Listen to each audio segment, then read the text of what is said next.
வருகிறது இருக்கிற அனைவரையும் எங்களுடைய பூவாயம்மன் மூவி சார்பாக சேலம் வேங்கை ஐயனாருடைய இந்த படம் ஒரு மாறுபட்ட படம். ஹீரோ மகேந்திரன் அவர்கள் மிக சீரோடும் சிறப்போடு நடிச்சிருக்காரு பார்த்தீங்க. அதே மாதிரி இந்த படத்தில் டைரக்ஷன் அவதார் அவர்கள் மிக சிறப்பான ஒரு உங்கள் மக்களுக்கு தந்திருக்கிறார். கேமராமேன் சார், அதே மாதிரி எடிட்டர் சார், அதே மாதிரி அண்ணா ஆர்ட் டைரக்டர் தேவா அண்ணன் மற்றும் டான்ஸ் மாஸ்டர் எல்லாருமே, அதே மாதிரி அன்பு தம்பி ஜீவா அவர்கள், இங்கே வருகின்ற இந்த விழாவினுடைய கதாநாயகன் அஜு ராஜமணி சார், மற்றும் இங்கே வருகிற ஆரி சார், மற்றும் இந்த படத்தை தமிழ்நாடு ஃபுல்லாக ரிலீஸ் பண்ணக்கூடிய மங்களம் பிச்சமுத்து சார், என்னுடைய இனிய நண்பர் சுவாமிநாதன் அவர்கள், அதே மாதிரி இங்கே வருகின்ற மேடையில் இருக்கின்ற சிறப்பான கவிஞர் எங்கள் மண்ணினுடைய மைந்தன் சொர்போ கருணாநிதி அவர்கள், வருகின்ற ஸ்டண்ட் மாஸ்டர் அவர்களும், மற்றும் காவியா மேடம், சிவகுமார் சார், மற்றும் மேடையில் வீட்டிருக்கிற அனைவரையும் எங்களுடைய ஸ்ரீ பூவாயம்மன் மூவிஸ் சார்பாக வருக வருக என வரவேற்று முதல் நிகழ்வாக எங்களுடைய படத்தினுடைய கதாநாயகன் திரு மகேந்திரன் அவர்களை வாழ்த்து வழங்குமாறு அன்போடு கேட்டுக்கொள்கிறேன்.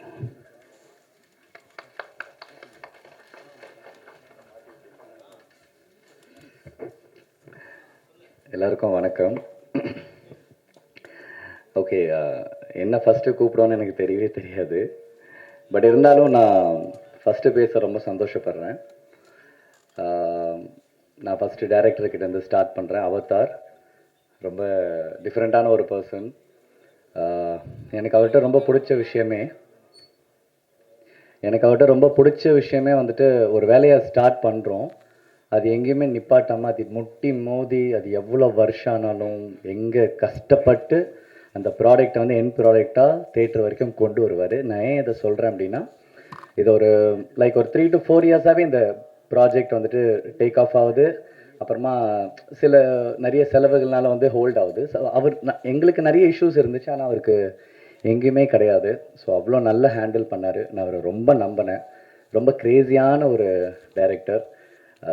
எனக்கு நிறைய தயக்கம் இருந்துச்சு. நீங்கள் பார்த்துருப்பீங்க அந்த சாங்கெல்லாம் வந்துட்டு நீங்கள் பார்த்துருப்பீங்க. நான் சொன்னேன், சார் என்ன சார் அப்படின்னேன். இல்லை சார் ரொம்ப நல்லாயிருக்கும், அந்த கேரக்டரே அப்படி தான், அந்த காதல் குமாரே அப்படி தான் சார், அவர் பைத்தியம் சார் அவன் அப்படின்னாரு. ஸோ அதுக்காகவே நானுமே ஒரு மேக்ஸிமம் எந்த ஒரு பவுண்ட்ரியும் இல்லாமல் என்னென்ன பண்ண முடியுமோ, ஒருத்தன் வந்து ஃபைட் பண்ணால் எப்படி குரங்கு மாதிரி எப்படி குதிச்சு சண்டை போடுவான், இருங்க.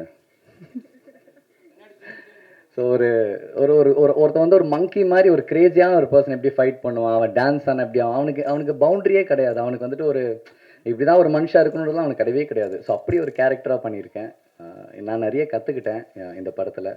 லாஸ்ட் எனக்கு தெரிஞ்ச படத்தை ஒரு 20 to 30 minutes வந்து படம் ஃபுல்லாக தலைகிலேயே தான் தொங்கி படமே நான் சொல்லியிருப்பேன், இந்த கதையவே சொல்லியிருப்பேன். ஸோ அந்த மாதிரி நிறைய விஷயம் பண்ணேன். எனக்கு ரொம்ப சந்தோஷம். இந்த ப்ராஜெக்ட் கிடைக்கிறதுக்கு ஒரு முக்கியமான காரணம் வந்து கேமராமேன் வில்லியம்ஸ்ண்ணா. தேங்க்யூ ஸோ மச்ண்ணா. அண்ட் டைரக்டருக்கும் இந்த நேரத்தில் ரொம்ப ரொம்ப தேங்க்ஸ். அண்ட் இவ்வளோ நல்ல படத்துக்கு ஒரு நல்ல மியூசிக் டைரக்டர் தேவைப்பட்டது. அப்போ நான் சொன்னேன் டேரக்டர்கிட்ட, சார் நல்ல மியூசிக் டைரக்டர் வேணும் சார். பெரிய மியூசிக் டைரக்டர்கிட்ட போகும்போது பட்ஜெட் பெருசாக இருக்குது, பட் ஆனால் நம்மளுக்கு இருக்கிற பட்ஜெட்டில் நல்ல மியூசிக் டைரக்டர் வேணும். அவர் தான் சார் ஹீரோ. இதுக்கு நான்லாம் ஏதோ சும்மா நடிச்சிருவேன் சார். அவர் மியூசிக் பண்ணலன்னா, அவர் ஆர்ஆர் பண்ணலன்னா, அவருக்கு அந்த ஒரு ஃபேண்டசி சென்ஸ் இல்லைன்னா இது பண்ணவே முடியாதுன்னு சொல்லும்போது தான் நாங்கள் பார்த்த ஒரு மியூசிக் டைரக்டர் அச்சுண்ணா. அண்ணா தேங்க்யூ ஸோ மச்ண்ணா. எனக்கு உங்களை ரொம்ப பிடிக்கும். நான் உங்களோட சாங்ஸாக இருக்கட்டும், எதுவாக இருக்கட்டும், நான் அதை கேட்கும்போது நினச்சிருக்கேன் ஒரு நாள் இதோட கண்டிப்பாக ஒர்க் பண்ணணும் அப்படின்ட்டு. ஸோ அதுக்காகவே நான் இந்த படத்தில் உங்களோட மியூசிக்கில் நடிக்கும்போது நான் ரொம்ப என்ஜாய் பண்ணேன். Thank you so much for that. And editor Grayson. So இந்த மாதிரி சொல்லிகிட்டே போகலாம். நிறைய நல்ல டெக்னீஷியன்ஸ் இருக்காங்க. எல்லாருக்குமே இருந்த ஒரே ஒரு ஃபயர் என்னென்னா, இந்த ப்ராஜெக்ட் ஸ்டார்ட் பண்ணியிருக்கோம், எங்கேயுமே நின்றுடக்கூடாது. ஏன்னா இன்றைக்கி நம்ம ஒரு ப்ராஜெக்டை ரொம்ப ஒரு வேகத்தோடு நம்ம ஸ்டார்ட் பண்ணுறோம். ஆனால் யாராவது எதனா சொல்லியிருப்பாங்க, இல்லை எங்கேயாவது ஒரு ஃபினான்ஸ் ப்ராப்ளம் வரும், இல்லைனா சினிமா பிஸ்னஸே இல்லைப்பான்னு சொல்லுவாங்க. இவ்வளோ கஷ்டத்தையும் தாண்டி ஒரு படத்தை கொண்டு வரது ரொம்ப கஷ்டம். ஸோ இவங்க எல்லாருமே சேர்ந்து அதை கொண்டு வந்திருக்காங்க. So thank you so much for that. And ஆக்டர்ஸாக ஜீவாண்ணா, எப்போவுமே வந்துட்டு எனக்கு ஒரு அண்ணனா வந்துட்டு எதுவாக இருந்தாலும் நான் ஒரு படம் நடித்தாலும் சரி அண்டு எங்கேயாவது என்னை பார்த்தாலும் சரி ரொம்ப அன்பாக வந்துட்டு எனக்கு எப்போவுமே வந்துட்டு என் கூடயே இருப்பார். ஸோ இதில் வந்து எனக்கு அவர் வில்லனாக நடிக்கும்போது எனக்கு ரொம்ப ரொம்ப ஜாலியாக இருந்துச்சு. நிறைய பேசணும். ஸ்க்ரீனுக்கு பின்னாடி அண்ணன் தம்பி, முன்னாடி வந்தா வில்லன் அப்படின்வாரு. So very happy working with Jiiva அண்ணா. அண்ட் இதில் ஹீரோயினாக வந்துட்டு ஷாய்பா நடிச்சிருக்காங்க. அவங்க இன்னைக்கு இங்கே வரல. வெரி சொன்ன அவங்களுக்கு கல்யாணம் ஆக போகுது. ஸோ அதனால தான் வந்து கல்யாண ஒர்க்கில் பிஸியாக இருக்காங்க. ஸோ இந்த மாதிரி நிறைய நிறைய டெக்னீஷியன்ஸ் அண்ட் எல்லாருக்குமே ஆக்டர்ஸ் எல்லாருக்குமே ரொம்ப ரொம்ப நன்றி. அண்ட் அயனார் அண்ணா ரொம்ப ரொம்ப நன்றி. இந்த படத்தை நீங்கள் கையில் எடுத்துக்கிட்டு தேட்டர்ஸுக்கு கொண்டு வர்றதுன்றது ஒரு பெரிய விஷயம். தேங்க்யூ ஸோ மச் அந்த விஷயத்தை நீங்கள் செய்கிறதுக்கு. அண்ட் ஆரினா தேங்க்யூண்ணா, ரொம்ப ரொம்ப தேங்க்ஸ். நேற்று ஒரே ஒரு கால் தான் பண்ணேன். ஏன்னா எனக்குமே எல்லாம் லாஸ்ட் மினிட்ல தான் அவர் சொல்லுவார். ஒரே ஒரு கால் பண்ணேன், நீங்கள் வந்தீங்க. தேங்க்ஸ் அலாட் உங்களோட ப்ரெசன்ஸ்க்கு. அண்ட் இங்கே வந்திருக்கிற எல்லாம் ப்ரெஸ் அண்ட் மீடியா உங்கள் எல்லாருக்குமே ரொம்ப ரொம்ப ரொம்ப நன்றி. நான் நிறைய பேர் வந்துட்டு எனக்கு சில நேம்ஸ் எல்லாம் எனக்கு மைண்டில் நிற்கவே நிற்காது. அதனால தான் என்னால் நேம் சொல்ல முடியாமல் அப்படியே எஸ்கேப் ஆயிடுறேன்.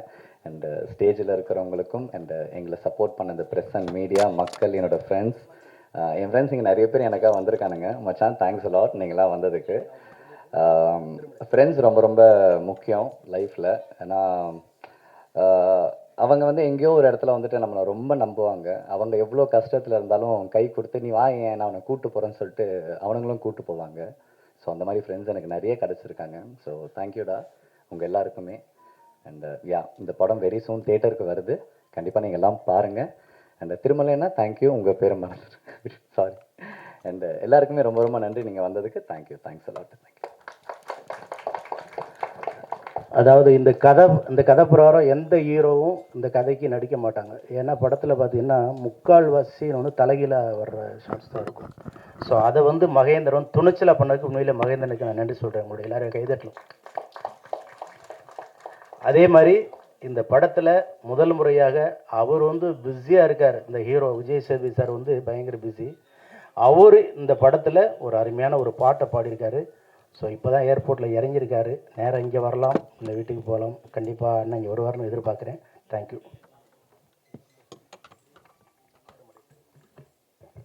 S, thank you. ஏன்னா மாஸ்டர் மகேந்திரன் அவர்கள் வந்து 3 வயசுலேருந்து இப்போ வரைக்கும் படம் அதுதான் என் உலகம் அப்படின்ற மாதிரி அவ்வளோ மெனக்கெடுதல் இருக்கு அப்படின்னு சொல்லலாம்.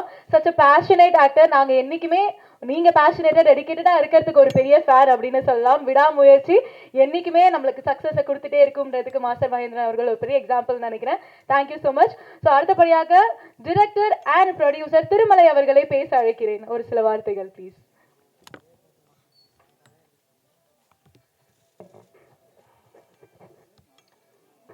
அனைவருக்கும் காலை வணக்கம். ஒரு அழகான விழா. ரொம்ப இங்கே வந்த பிற்பாடு ஒரு சின்ன மகிழ்ச்சி இருந்தது. நிறைய சினிமா ஃபங்க்ஷனில் வந்து பிரேம் சார் பார்த்துட்டே இருப்போம்.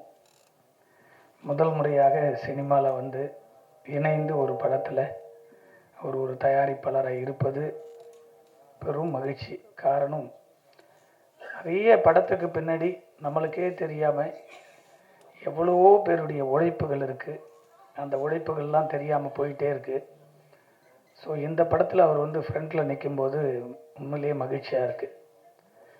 உங்களுக்கு மகிழ்ச்சி தெரிவிப்பது மட்டுமல்ல, இன்றைக்கி படம் எடுக்கிறதுக்கு தயாரிப்பாளர் எவ்வளவு பிரச்சனைகின்றதை ஒவ்வொரு வாரமும் நம்ம சந்திச்சிட்ருக்கோம். சினிமாவே யார் கையில் இருக்குன்னே தெரியல, அவ்வளவு பிரச்சனைகள் இருக்குது. படம் எடுக்கிறது கஷ்டம், படம் எடுத்துட்டு அதை ரிலீஸ் பண்ணுறது அதை விட கஷ்டம், அதை ரிலீஸ் பண்ண பிற்பாடு அதை வியாபார ரீதியாகவே அதை வெற்றி அடைகிறது அதை விட பெரிய கஷ்டங்கள் நாம் தொடர்ந்து சந்திச்சுக்கிட்டே இருக்கோம். அதையெல்லாம் மீறி இந்த படத்தினுடைய தயாரிப்பாளர் ஐயனார் அவர்கள் 2-3 ஃபங்க்ஷனில் அவர் பார்த்துருக்கேன். இந்த படத்தை அவர் எடுத்து திரையரங்கு கொண்டு வர அளவுக்கு அவர் வந்து தைரியமாக வந்து இந்த படத்துக்கு நிற்கிறாருன்னா, இப்படிப்பட்ட ஆட்கள் இருப்பதினால் மட்டுமே சினிமா நம்ம எல்லாரும் வாழ்ந்துக்கிட்டு இருக்கோம். இங்கே இருக்கிற அத்தனை பேரும் சினிமாவில் இருக்கிறதுக்கு காரணம் இப்படிப்பட்ட தயாரிப்பாளர்கள்லாம் புதுசாக வரதுனால்தான். பல லட்சம் தொழிலாளர்கள் மட்டுமல்ல, சினிமாவையே நம்பியிருக்கக்கூடிய எவ்வளோ ரசிகர்கள் இன்றைக்கி படங்கள் வந்து போயிட்டே இருக்குதுன்னா காரணங்கள்னால் இப்படிப்பட்ட தயாரிப்பாளர்கள்னால் நம்பிக்கையோடு தைரியோடு வந்து படம் எடுப்பதற்கு அவங்களும் சப்போர்ட் இருப்பதனால்தான் இந்த சினிமா இப்பொழுதும் உயிரோடு இருந்து கொண்டிருக்கிறது, நம்மளும் உயிரோடு இருந்து கொண்டிருக்கிறோம். அதே போல் இந்த டைரக்டர் வந்து அவதார் பேரே வந்து டிஃப்ரெண்ட்டாக இருக்குது. நேற்று நைட்டு தான் ஃபோனில் பேசினார். முதல் படத்தினுடைய டைரக்டரையே ஒரு இயக்குனர் பாராட்டுறார் அப்படின்னு சொல்லும்போது நம்ம இங்கே இருக்கிற எத்தனையோ பேர் நீங்கள் திடீர்னு கூட நாளைக்கு ப்ரொடியூசர் ஆகலாம். இதுதான் ஒரு விழாவினுடைய சிறப்பு. இப்படி இந்த வழி இப்படி சொல்கிற சொல் வழியாகவும் செவி வழியாக தான் ஒரு இயக்குனர்களுக்கு பட வாய்ப்புகள் தொடர்ந்து கிடைக்கும். அந்த படத்தினுடைய கதாநாயகனை 4 ஆண்டுகளுக்கு மேலாக அந்த படத்தை தொடர்ந்து சுமந்து கொண்டு எந்த தோய்வு இல்லாமல் ஒரு படத்தை எடுப்பது ரொம்ப ரொம்ப கஷ்டம் கிடையாது, ஈஸி. படம் எடுப்பது ரொம்ப ஈஸி, படத்தை வெளியே கொண்டு வரது ரொம்ப ஈஸி. அதை வியாபாரம் செய்வது மட்டும்தான் இங்கு கடினமாக இருக்கிறது. தெரிந்தவர்களுக்கு அது கடினமாக இருக்கிறது. காரணம், இந்த இயக்குனரை அன்பு தம்பி மகேந்திரன் அவர்கள் மனதார பாராட்டியிருக்கிறார். ஒரு இயக்குனர் இருந்தால் மட்டும்தான் அந்த படம் வந்து வெளியே வருங்க. ஒரு இயக்குனர் ஒரு தயாரிப்பாளரோடு இணைந்து இருந்தால் அது எவ்வளவு ஒரு சுமையாக இருந்தாலும் அந்த படம் ஈஸியாக வந்து திரையரங்குக்கு வரும், மக்கள்கிட்ட போய் சேரும். அது முதல் படைப்பிலேயே அவதார் அவர்கள் இந்த படத்தில் வந்து பேர் எடுத்திருக்குது. கண்டிப்பாக அவருக்கு வந்து ஒரு பெரிய நம்ம கைத்தட்டு கொடுக்கணும். ஏன்னா அவ்வளோ பெரிய உழைப்பு. நான் காலையில் வந்ததுலேருந்து பார்க்குறேன். அவர் எந்த ஒரு பந்தாலாம் இல்லை. ஃபஸ்ட்டு படம் பண்ணுற டைரக்டர்லாம் பார்த்தீங்கன்னா கதை சொல்லி ஆஃபீஸ் போட்டு விட்டுன்னு எவ்வளோ நடக்குதுன்றது பார்க்குறோம் கண்ணுக்கு முன்னாடி. அதையெல்லாம் கடந்து ஒரு சினிமா கலைஞனாக தொடர்ந்து அவருடைய பணிவை பார்த்து நான் உண்மையிலேயே தூரத்திலிருந்து பார்த்துட்டே இருந்தேன். அவர் வாட்ச் பண்ணிக்கிட்டு இதை ஒரு அழகாக கொண்டு வந்து இன்றைக்கி படத்தை இசை விழாவுக்கு கொண்டு வந்துட்டார். அடுத்த ரிலீஸுக்கும் ஐயனார் சார் சொன்ன போல் ஈஸியாக அந்த படம் வெளியே வந்துடும். யாரும் வந்து வாங்கலையானாலும் சரி, பணம் இல்லைனாலும் சரி, அவர் கண்டிப்பாக அந்த படத்தை ரிலீஸ் பண்ணிவிடுவார். அவ்வளோ பெரிய ஒரு சினிமாவை நேசிக்கக்கூடிய கலைஞனாக அவரை பார்க்குற ஐயனார் அவர்களை. இன்னொரு விஷயத்தையும் இந்த மேடையில் சொல்ல ஆசைப்பட்றேன். இந்த டைலர் பார்த்தோம். உண்மையிலேயே வந்து இந்த படத்தினுடைய தம்பி மாஸ்டர் மகேந்திரன் வந்து நான் பல வருஷமாக பார்த்துட்ருக்கேன். எனக்கு ரொம்ப ரொம்ப ரொம்ப பிடிக்கும். இப்படிப்பட்ட கலைஞர்கள்லாம் பெரிய இடத்த வந்து அச்சீவ் பண்ணணுன்றது நான் முன்னாடியே பார்த்துக்கிட்டே வருவேன். ஒரு நல்ல சந்தர்ப்பங்கள் வரும்போது அதை கொண்டு போய் அவரையும் சேர்க்கணும் அப்படின்றது பார்க்குறோம். இங்கே தொழில் ரீதியாக மட்டுமே சினிமா பார்க்கப்படுவதனால் நிறைய பாதிப்புகள் இருக்குது. அதையெல்லாம் கடந்து வந்திருக்கும். இந்த படத்தில் ஒரு கேரக்டர் நடிச்சிருக்காருன்னு பார்த்தேன், சொன்னாங்க வரும்போதே. ஆனால் அவர் அந்த சாங்கில் வந்து அவ்வளோ அழகாக அந்த பர்ஃபார்மன்ஸ், அந்த டான்ஸ்லாம் பார்த்தேன். ஏதோ நடிக்க தெரியாது, சும்மா ஏதோ பணம் கொடுத்துருக்காரு, நடிக்க வச்சுருப்பாங்கன்னு பார்த்தேன். ரொம்ப அழகாக அதில் நடிச்சிருக்காரு. நீங்கள் சினிமாவில் போடுற முதலீடு உங்களுடைய நடிப்பு இதுதாங்க. இங்கே பல கோடி விட்டு தான் ஒரு இடத்த அச்சீவ்மெண்ட் பண்ண முடியும். எவ்வளோ பெரிய ஆளாக இருந்தாலும், அது தயாரிப்பாளராக இருந்தாலும் சரி, நடிகர்களாக இருந்தாலும் சரி, பெரிய இயக்குநர்களும் தான் நினச்ச கதையை எடுக்கணும்னா அவங்களும் உள்ளே வந்து போட்டால் தான் ஒரே இடத்துல வெற்றி கிடைக்காது. பல இடங்களை கடந்து வந்தால் தான் அந்த வெற்றியை நம்ம அடைய முடியும். இந்த படத்தில் கண்டிப்பாக ஒரு நடிகனாக நீங்கள் கவனம் செலுத்துனீங்கன்னா கண்டிப்பாக உங்களுக்கு ஒரு நல்ல லைஃப் இருக்குது, நடிப்புக்கான லைஃப் இருக்குது. இந்த தம்பியுடைய உழைப்பு பார்த்தீங்கன்னா, அந்த பாட்டில் எடுத்து அடிக்கிறதுக்கு நம்ம ஒரு 4 நாள் ஷூட்டிங் எடுக்கணுங்க, நடிக்க முடியாது, வரமாட்டாங்க. ஆனால் அதெல்லாம் வந்து அந்த ஷாட்டில் தம்பி பார்க்கும்போது உண்மையில் லைவாக பண்ணியிருக்காப்புல. உண்மையிலேயே கண்டிப்பாக உனக்கான இடம் கண்டிப்பாக வரும் தம்பி. அதில் எந்த மாற்ற கருத்து, யாருமே யாரையும் தடுக்க முடியாது. சினிமா பொறுத்த வரைக்கும் ஒரே நைட்டு தான், வானத்திலேருந்து கொட்டுற மழை போல தான். அது யார் மழை வேணாலும் சில்லும் கொட்டலாம், அது ஐஸ் மையா கொட்டினா கூட கொட்டலாம். அதுபோல் உனக்கான இடம் கண்டிப்பாக தமிழ் சினிமாவில் இருக்குது. பல இதில் பார்க்கும்போதெல்லாம் நான் ரொம்ப நாளுக்கு முன்னாடி சந்தித்த நண்பர்கள் தான் பார்க்குறேன். மாஸ்டர் சொல்ல தேவையில்லை, பாலகுமரன் அவர்கள் ஒரு அழகான சாங்கு எடுக்கணும்னா அவர் போல் ஷார்ட் கம்போஸ் பார்க்க முடியாது. என்னுடைய முதல் படத்துலேயே எனக்கு பிடிச்சா போல் 2 சாங் எடுத்து கொடுத்தாரு. அப்படி ஒரு மாஸ்டர். அவர் பேசவே மாட்டார், ஆனால் அப்படிப்பட்ட ஒரு கலைஞன் அவர். இப்படியெல்லாம் இருக்கிறதுனால தான் சினிமாவில் அங்கங்கே அட்டி பூத்தாப்பில் ஒரு படங்களை நம்ம பார்க்குறோம். அதே போல் இந்த படத்தினுடைய கவிஞர் இருக்கார் கருணாநிதி அவர்கள். அவரெல்லாம் வந்து வரிகள் அப்படி எழுதுவார். கரெக்டான படங்கள், பெரிய படங்கள் அமையலை. அது அப்படிப்பட்ட ஒரு என்னது கடவுளை விட உயர்வாக சொல்லி ஒரு பாட்டு எழுதினார் என்னுடைய படத்தில் அம்மாவுக்காக. அப்படிப்பட்ட கவிஞர் அவர், கருணாநிதி அவர்கள். இந்த படத்தில் எழுதி வெற்றி கூட்டணியில் அவங்களாம் இருக்கிறாங்க. அதே போல் ஒரு சாங் பாடியிருக்காங்க நமிதா அவர்கள். நானே நடிச்சிருப்பாங்கன்னு பார்த்தேன். பாட்டு எழுதியிருக்கு, பாடியிருக்காங்க. மகிழ்ச்சியாக இருக்குது. இந்த படத்தினுடைய இசையே அச்சு அவர்கள். எனக்கு இந்த கஜானான்ற ஒரு படத்தில் தான் அவர் முதல் முறையாக பார்க்குறேன். அவருடைய ஒரு சாங் போட்டு கொடுத்தாரு. இந்த சாங் பார்த்தேன். எனக்கு ரொம்ப லிரிக் வீடியோவோட ஒரு சாங் அனுப்பிச்சி விட்டாங்க. அந்த சாங் பார்த்துட்டு ஒரு பெரிய இசையமைப்பாளராக வர வேண்டிய ஒரு ஆச்சு. ஏன் அப்படியே பெரிய படங்கள்லாம் அந்த படத்தை பார்த்தோன்னே சொன்னேன், கண்டிப்பாக அந்த படம் பெரிய ஹிட் ஆகும் அப்படின்னு எதிர்பார்த்தோம். அந்த படத்தில் அவருடைய பாடல்கள், அந்த ஆர்ஆர்லாம் ரொம்ப அழகாக அந்த படத்தில் பண்ணியிருப்பார். அதே போல் அந்த சாங்லேயும் டைலர்லேயும் பார்க்கும்போது அவருடைய உழைப்பு மீண்டும் இருக்குது. அப்படிப்பட்ட ஒரு சிறந்த இசையமைப்பாளர் இந்த படத்துக்கு அமைச்சிருக்காரு. இதையெல்லாம் கடந்து ஒரு இயக்குனருக்குள்ள ஒரு அழகான, எவ்வளோ பெரிய கதைகள் செதுக்கினாலும் ஒரு வில்லன் தேவை.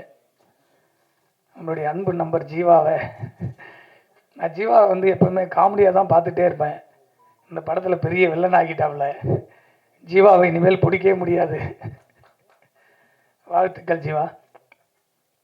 அதே போல் இந்த படத்தில் நடிச்சிருக்கிற டெக்னீஷியன், கேமராமேன் அனைவருக்கும் நன்றி சொல்லி, கரை நாளைக்கு கரைன்னு ஒரு படம் ஃபங்க்ஷன் இருக்குது.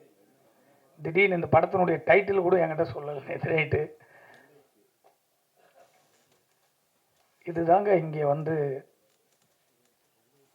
எங்கே போர் உருவாகுது அப்படின்னு சொன்னால், நாட்டில் வறுமை கோட்டு கீழும் வறுமை கோட்டுக்கு மேலும் தான் போர் உருவாகிறது. ஒரு தயாரிப்பாளர், சிறுபட தயாரிப்பாளர்கள் மட்டும்தான் தமிழ் சினிமாவை தன் சொந்த பணம் எடுத்துகிட்டு பல வீடுகளுக்கு, படம் முடிஞ்சு நினைப்போம், முடியாது, அந்த டைமில் ஒரு வீடு விற்பாங்க. சரி, அதை முடிச்சுட்டு கடந்து வந்துடும் நினைக்கிறோம். சில டைரக்டரால் பட்ஜெட்டில் பண்ண முடியலன்னா வீட்டில் இருந்து அப்போ தான் ஒரு 50 பவுன் எடுத்து போய் பேங்க்கில் வைப்பாங்க. அதுக்கப்புறம் அதுவும் முடியாது, வேறு என்னடா பண்ணுறது, இன்னொரு 20 லட்ச ரூபா இந்த படத்தை ரிலீஸ் பண்ணிடலாம், சின்ன படத்தை தேட்டர் கொண்டு வரலான்னு அப்போ தான் போய் முதல் முறையாக ஒரு கடன் வாங்குவாங்க. அந்த கடன் 20 லட்ச ரூபாய்க்கு 40 லட்சம் ஆகும்ல, 1 கோடி ஆகும். அதை அடைக்கிறதுக்கு கூட அந்த படத்துலேருந்து வருமானம் வராது. அப்படி சிறு படங்களை, நீ உட்கார்ந்துருக்க அத்தனை பேர் பிரஸ்காரர் இருக்காங்க, இவங்கெல்லாம் நம்மெல்லாம் இங்கே வாழறதுக்கு காரணமே இது போல் சிறு படங்கள் இருப்பதினால் மட்டுமே நம்ம வாழ்ந்துக்கிட்டு இருக்கோம். ஏன் இதை சொல்ல வந்தேன்னா, அந்த கரை டைட்டில், ஒரு படைப்பாளி எவ்வளோ அளவுக்கு அந்த கதையை நேசிக்கும் போது அந்த டைட்டிலை யோசித்து இந்த படத்துக்கு இந்த டைட்டில் தான் வரணும் அப்படின்னு யோசித்து தான் ஒரு இயக்குனர் இந்த டைட்டில் வச்சிருப்பார். ஒரு தயாரிப்பாளர் சங்கத்தில் பதிவு செய்யப்பட்ட டைட்டில், அதே பேரில் இன்னொரு பேர் வருது, தனுஷ் நடிக்கிறார். நான் ரொம்ப பேசக்கூடாதுன்னு பார்க்குறேன் அதை பற்றி. ஆனால் இருந்தாலும் ஒரு சராசரி ஒரு தயாரிப்பாளராக நான் பேச வேண்டிய கடமையில் இங்கே இருக்கேன். காரணம், ஒரு முற்போக்கு சிந்தையோடு தயாரிப்பாளர் சங்கம் என்பது தமிழ் சினிமாவில் ஒரு மாற்றத்தை உருவாக்கக்கூடிய ஒரு இடத்தில் இருப்பது தான் ஒரு சங்கத்தினுடைய அழகு. அந்த சங்கத்தின் அழகை அப்படி அழகாக உருவாக்க வேண்டும், ஒரு தயாரிப்பாளர்களுக்கு பாதுகாப்பாக இருக்க வேண்டும் என்பதற்காக தான் ஒரு நிர்வாகிகளை கொண்டு நம்ம அமர வச்சு எல்லா தயாரிப்பாளர்களுக்கும் ஒரு பாதுகாப்பாக இருப்பாங்க. புதுசாக வர தயாரிப்பாளர் எதுக்கு மெம்பர் ஆகிறோம்? நான் படையெடுக்கிறேன், எனக்கு எதனா பிரச்சனை நிற்பாங்க, நான் படையெடுக்கிறேன், எனக்கு வழிகாட்டுவாங்க, இந்த படத்துக்கு தொழில் ரீதியாக பாதிப்புனா எங்களுக்கு முன்னாடி நிற்பாங்க, பட ரிலீஸில் பிரச்சனை நிற்பாங்கன்றதுக்காக தான் ஒரு சங்கம். அந்த சங்கத்திற்கு நாம் இணைந்து அதில் உறுப்பினர் ஆகிறோம். ஒரு டைலர் சென்சார் பண்ணிட்டாங்க, படத்துக்கும் சென்சார் போயிடுச்சு. சென்சார் போர்டு 2 டைட்டில் எப்படி டைட்டில் கொடுப்பாங்க? ஒரு 5 ஆண்டுகள் முடிஞ்சால் கூட நம்ம பைலா பிரகாரம் திரும்ப அந்த டைட்டிலை வேற ஆள் யூஸ் பண்ணிக்கலாம். ஆனால் ஒரே டைமில் 2 டைட்டில், ஒரு சராசரி ஒரு சாதாரண விஷயத்தை சரி செய்யக்கூடிய ஒரு தயாரிப்பாளர் சங்கம் இங்கே தான் மேல் மக்கள் கீழ் மக்கள் என்ற போல பிரிவினை உருவாக்குறார்கள். தொடர்ந்து சொந்த பணம் போட்டு தயாரிக்கிற தயாரிப்பாளர்களுக்கு இங்கு பாதுகாப்பு இல்லை. ஒரு சங்கம் எப்படி பாதுகாப்பு இருக்கணும்னா, படம் எடுத்ததிலிருந்து படத்தை முடிச்சு வெளியே கொண்டு வர வரைக்கும் அந்த தயாரிப்பாளர்களுக்கு அரணாகவும் பாதுகாப்பாகவும் இருப்பது தான் ஒரு தயாரிப்பாளர் சங்கத்தினுடைய கடமை. இந்த தயாரிப்பாளர் சங்கத்தை மட்டும்தான் ஒட்டுமொத்த சினிமாவையும் நம்ம வழி நடத்துகிறோம். அந்த சங்கமே ஒரு சாதாரண டைட்டில், இந்த டைட்டில் மட்டும் இல்லை, பல டைட்டில்கள் இதே பிரச்சனை வருது. எனக்கு ஷாக்காக இருந்தீங்க உட்காந்த கரை அப்படின்னு ஷாக் ஆகிடுச்சு. நாளைக்கு 31 படம் ரிலீஸ் ஆக போகுது. பாதிப்பு எங்கே வருது? ஒரு தயாரிப்பாளர் சிறு படத்துக்கு எந்த படமே சோசியல் மீடியாவில் தட்டினா எந்த படம் வரும்? நாளைக்கு படம் ரிலீஸுக்கு அப்புறம் நீங்கள் சோசியல் மீடியாவில் தட்டினீங்கன்னா திருமலை பேசியிருக்காரு டைரக்டர் அப்படின்னு போட்டிங்கன்னா தான் கரை வரும். நீங்கள் கரைன்னு போட்டிங்கன்னா தனுஷ் படத்துக்கு போய்டும் நேராக. இந்த படத்தினுடைய லிஸ்ட்டே வராது யூடியூப்பில் தட்டினா. ஆரி வந்திருக்காரு, இப்படி சிறு படத்தை ஊக்குவிச்சு வந்து இவர் பேர் போட்டால் தான் அந்த படத்துக்கு வரும். நீங்கள் கரண் போட்டு தட்டினா எந்த படத்துக்கு வரும்? நேராக தனுஷ் படத்துக்கு தான் போடும். சோசியல் மீடியாவில் உனக்கு 5 டேஸ்க்கு அப்புறம் செக் பண்ணி பாருங்கள் நாளையிலேருந்து. அப்போ ஒரு டைட்டில் வந்து ஒரு பாதுகாப்பு, ஒரு கதைக்கு எவ்வளோ முக்கியம். அப்படி செதுக்கி வச்ச ஒரு டைட்டிலை பைலா பிரகாரம் சங்கத்தில் பதிவு செஞ்சு ரெனியூவல் முடியுதுன்னா ரெனியூவல் சங்கத்திலேருந்து ஒரு தயாரிப்பாளர்களுக்கு மெயில் போட்டு சார் ரெனியூவல் டேட்டு முடியுது அப்படின்னு கேட்டுட்டு கொடுக்கணும். யாருக்கணும் திரும்ப ரெனியூவலுக்கும் லெட்டர் கொடுத்தோம். இது வரைக்கும் அதை ரெனியூவல் பண்ண கொடுக்காம ஒரு சங்கம் இயங்கும்னா 22 பண்ண டைட்டில் முதல் முறையா தயாரிப்பாளர் சங்கத்தில் ஒரு புரட்சியை நான் பார்த்தது அன்பு நண்பர், என்னுடைய ஆர்வீர் நண்பர் விஷால் மூலம் தான் நான் புரட்சியை பார்த்தேன். ஒரே ஒரு தலைவராக பதவி ஏற்றுக்கின 10 நாள்ல எந்த சங்கமானாரு சினிமா வழி நடத்துறது இங்குதான் உட்கார்ந்து 6 மாசத்துல அவ்வளவு திட்டங்களை போட்டு யாருக்கிட்ட நம்ம பிச்சை எடுக்கக்கூடாது. படம் எடுக்கிற தயாரிப்பாளர்கள் படத்தை நம்பி நடிச்சிருக்க கலைஞர்களுக்கு அந்த படம் கிராண்டா வெளியே வரணும். கியூபில் போய் கண்டென்ட் கொடுத்துட்டு எங்கே நிற்கிறோம்? அவங்களுக்காக 4 மணி நேரம் டைம் சொல்லுவாங்க ஒரு படத்தை பார்க்கறதுக்கு ஃபர்ஸ்ட் காப்பிக்கு. அவ்வளவுக்கு கொடுமைகளை சரி செஞ்சது விஷால் அவர்கள் மட்டுமே. அதன் பிறகு 5 ஆண்டுகள் ஒவ்வொரு தயாரிப்பாளர்களும் 200 கம்ப்ளைண்ட் இருக்கு தயாரிப்பாளர் சங்கத்தில். 10 வருஷம் தயாரிப்பாளர் சங்கத்தை மாற்ற முடியாதுன்றதுக்காக தான் இயக்குனர் சங்கத்திலிருந்து 10 ஆண்டுகளுக்கு மேலாக தொடர்ந்து பதவியில் இருந்து தவறு எங்க நடக்குதோ ஒரே நாள் அங்க மாற்றத்தை உருவாக்கணும். அதை கடந்து வந்து எங்கடா சரி செய்ய வேண்டிய இடம்னு பார்த்தா திரையரங்குக்கு போனா பிரச்சனை, கியூபுக்கு போனா பிரச்சனை, படம் மல்டிபிளக்ஸ் தியேட்டருக்கு போனா பிரச்சனை, எங்க போனாலும் பிரச்சனை. சரி செய்ய வேண்டிய இடம் தயாரிப்பாளர் சங்கம். அந்த சங்கமே 5 சங்கமா பிரிஞ்சு போச்சு. பிரிஞ்சு போனாலும் பரவாயில்ல, ஒரு தயாரிப்பாளர்களுக்கு பிரச்சனை ஒன்னா நின்று குரல் கொடுத்து அந்த படத்துக்கு வந்து நிக்கணும்ல. சிறுபடம் அட்லீஸ்ட் ஒரு 5 பேரும் ஒரு மாசம் தேர்தலுக்காக வீட்டை குடும்பத்தை உட்காந்து ஓட்டு கேட்டீங்களா? எதுக்காக? இங்க தயாரிப்பாளர்களுக்கு 2 பேர் சங்கத்திலிருந்து ஒரு பொக்கை எடுத்துட்டு வந்து கொடுத்து ஒரு தயாரிப்பாளரை வாழ்த்தணும். அதுக்கு தான் ஒரு சங்கம். அதை கூட செய்யறதுக்கு முடியலன்னா எதுக்கு நீங்க எல்லாம் பதவியில் இருக்கீங்க? பதவி எதுக்காக? மன வருத்தம். ஒரு வாரத்திலிருந்து நம்ம ரொம்ப மன உளைச்சல் இருந்தேன். நாங்க சினிமாவை நம்பி மட்டுமே வாழ்ந்துட்டு இருக்கக்கூடிய ஒரு கலைஞர். எல்லாரும் போராளி உருவாக மாட்டான், 1000 பேர்ல ஒரு ஆள் தான் போராளி உருவாகுவாங்க. அப்படி தொடர்ந்து சினிமாவை வழி நடத்த வேண்டும் என்று பல முறை போர்க்குணம் கொடுத்துரும். இன்னைக்கு தயாரிப்பாளர் சங்கத்தில் 100 ரூபாய் இல்லை, கோடி கோடியா ஐநார் சார் சொன்னார், சார் இப்போ கூட ஒரு படம் ஷூட்டிங் ஒரு 5 லட்சம். இப்படிப்பட்ட தயாரிப்பாளர்கள் நீங்க பாதுகாத்து பாருங்க. 1000 தயாரிப்பாளர் சினிமாவுக்கு படையெடுக்கிறதுக்கு வருவாங்க. அப்பதான் மகேந்திர போல ஜீவா போல புது புது இயக்குனர்கள் உருவாக முடியும், நடிகர்கள் உருவாக முடியும். எப்படி வருவாங்க? இப்படி ஒரு பாதுகாப்பே இல்லைன்னா பயந்துட்டு தான் ஓடுவாங்க. அந்த 5 நாளுக்கு முன்னாடி ஒரு பேட்டி பார்க்குறேங்க. ஒரு கண்டென்ட் ஜனநாயகம் படத்துக்கு ஒரு எடிட்டிங் ரூம்ல இருந்து போது ஒரு தயாரிப்பாளர் சங்கத்தில் உட்கார்ந்து ஒட்டுமொத்த நிர்வாகிகளும் உட்கார்ந்து ஒரு கண்டனத்தை இமிடியேட்டா கண்டனத்தை தெரிவிச்சு ஒரு 100 பேர் ஒன்னா சேர்ந்து ஊர்வலமா போய் கமிஷனரை பார்த்து கம்ப்ளைண்ட் கொடுக்கறதுக்கு கூட ஒரு ஆள் இல்லைங்க இந்த தமிழ் சினிமாவில். இதுக்கெல்லாம் ஒரு சங்கம், ஒரு வீடியோ போட்டு பதிவு போடுறோம் ஒரு சங்கத்துக்கு. எவ்வளவு 500 கோடி ரூபாய் படம் எடுத்த ஒரு படம் சாதாரணமா வருது. இதுக்கு சோசியல் மீடியால கத்துற ஒரு இயக்குனர்களோ பெரிய நடிகர்களோ யாருமே இல்லை. ஒரு சிலர் மட்டும் கண்டனத்தை தெரிவிச்சிருக்காங்க. அதுக்கப்புறம் ஒரு 4 நாள் கடந்து கருணாஸ் கிட்ட ஒரு பேட்டி கேட்கிறாங்க. அவர் சொல்றாரு, சார் என் படம் கூட ரிலீஸ் ஆகுனா கண்டென்ட் வருதுன்னு. இவரெல்லாம் நடிகர் சங்கத்தில் பதவியில் உட்காந்து ஒரு பொறுப்புள்ள ஒரு பேச்சாது. மனம் அவ்வளோ அவ்வளோ வருத்தம் இருந்துங்க. ஒரு நடிகர் சங்கத்தில் பொருட்கள் ஒரு படம் ரிலீஸ் ஆயிருக்கு சார், எல்லா படம் வருது, எல்லா படம் வந்தது, என் படத்துக்கு மட்டும் தான் கமிஷனர் 3 டைம் பார்த்தோம். இன்னைக்கு வரைக்கும் கோர்ட்டில் கேஸ் நடத்துகிறேன். படம் ரிலீஸ் ஆகிற அன்னைக்கு நைட்டு அடுத்த நாள் மொத்த படமும் ரிலீஸ் ஆகுது. எத்தனை தயாரிப்பாளர் எத்தனை சங்கம் வந்து பாதுகாப்புக்கு நின்று இருக்கு சொல்லுங்க பார்க்கலாம். தமிழ்நாட்டில் தவிர வேற எங்கன்னா ஒரு படம் ரிலீஸ் ஆகி கண்டென்ட் வெளியே வந்திருக்குன்னு எந்த மாநிலத்தில் சொல்லுங்க பார்க்கலாம். அப்ப தமிழ்நாடு என்ன எந்த நிலைமையில் நிற்கிற சினிமாவுக்கு பாதுகாப்பு? ஒரு தயாரிப்பாளர்களுக்கு பாதுகாப்பு கொடுக்க வேண்டிய தமிழ்நாட்டினுடைய காவல்துறையும் அரசாங்கமும் தமிழ்நாடு தவிர ஒரு கண்டென்ட் ஒரு படத்தை ஒரு ஆந்திர மாநிலத்திலோ கர்நாடகாலையோ கேரளாலேயோ பாம்பேலையோ ஒரு மாநிலத்தில் ரிலீஸ் பண்ண சொல்லுங்க பார்க்கலாம். இதை கூட தடுக்க முடியாம நம்மெல்லாம் வந்து பல கோடிகளை போட்டு எல்லாம் படத்தை எடுத்து வச்சுட்டு வாரம் ஆடியோ ஃபங்க்ஷன். எவ்வளவு வேதனைகள்.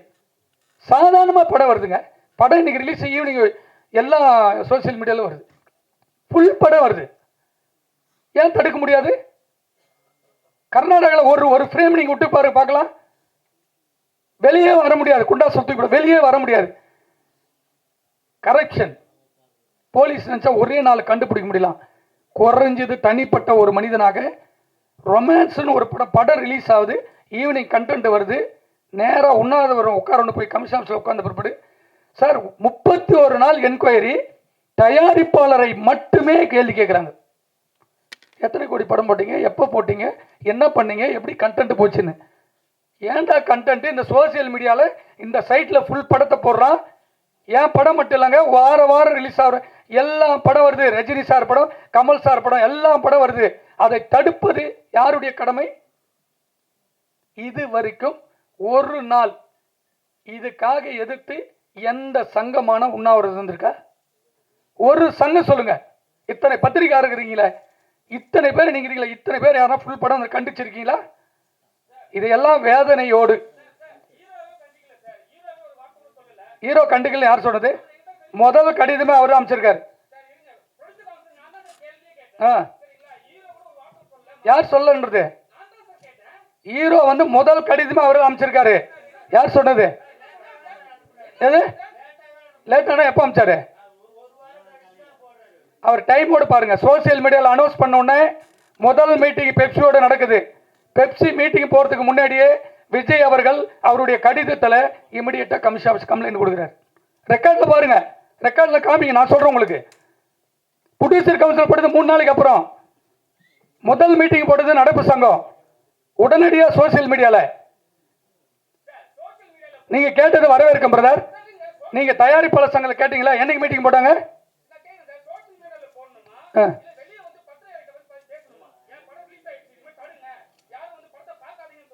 யார் சொல்லணும்? இன்னைக்கு தேர்தலில் வந்து அவர் வந்து பத்திரிகையாளர் சந்திப்பாரா? அவர் உங்ககிட்ட கம்ப்ளைண்ட் கொடுக்கணுமா, போலீஸ் ஆபீசர் கிட்ட கம்ப்ளைண்ட் கொடுக்கணுமா? சார் மீட் பண்ணலாம், இல்ல மீட் பண்ணலாம். எது விஜய்லாம் கிடையாதுங்க. ஏங்க நான் பொலிட்டிக்கல் வேற, நான் பொலிட்டிக்கல் வேற, நான் பொலிட்டிக்கல் வேற. நான் சொல்றது கம்ப்ளைண்ட் எங்க கொடுக்கணும், கம்ப்ளைண்ட் எங்க கொடுக்கணும் பிரதர்? உங்களுக்கு தெரியும் கம்ப்ளைண்ட் எங்க கொடுக்கணும். அங்கதான் கொடுத்துருக்காரு. விஜய் அவர்கள் யாருக்கிட்ட சொல்ல கமிஷன் ஆஃபீஸ்ல முதல் கம்ப்ளைண்ட் அவர் தான் கொடுத்துருக்காரு. அதுக்கப்புறம் தான் நடப்பு சங்கம் இருக்கு. சோசியல் மீடியால இருங்க, சோசியல் மீடியால இருக்கு. சொல்லுங்க.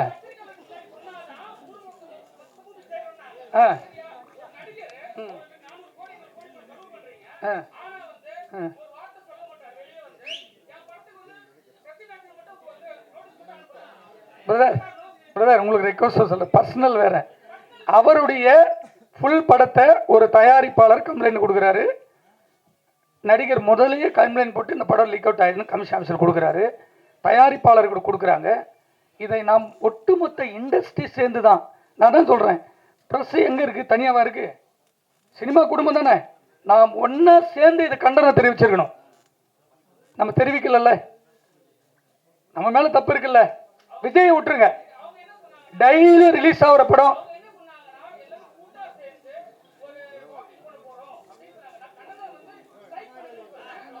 சரி. நன்றி பிரதர். இது ஆடியோ ஃபங்க்ஷனு. இது ஏன்னா நியூஸ் வந்துச்சு, பரவாயில்ல. அதை மீறி இந்த சினிமா பாதுகாக்க வேண்டும். இப்படி ஐயனார் சார் போல பாதுகாப்பு நம்மளுக்கு தேவை சினிமா. அப்பதான் நம்ம வந்து எல்லாருமே வாழ முடியும். ஒவ்வொரு கண்டென்ட் வேற எந்த மாநிலத்திலும் வரல, உங்களுக்கு தெரியாதே கிடையாது நியூஸ். அது ஏன் நம்ம இன்னைக்கு வரைக்கும் தடுக்கல?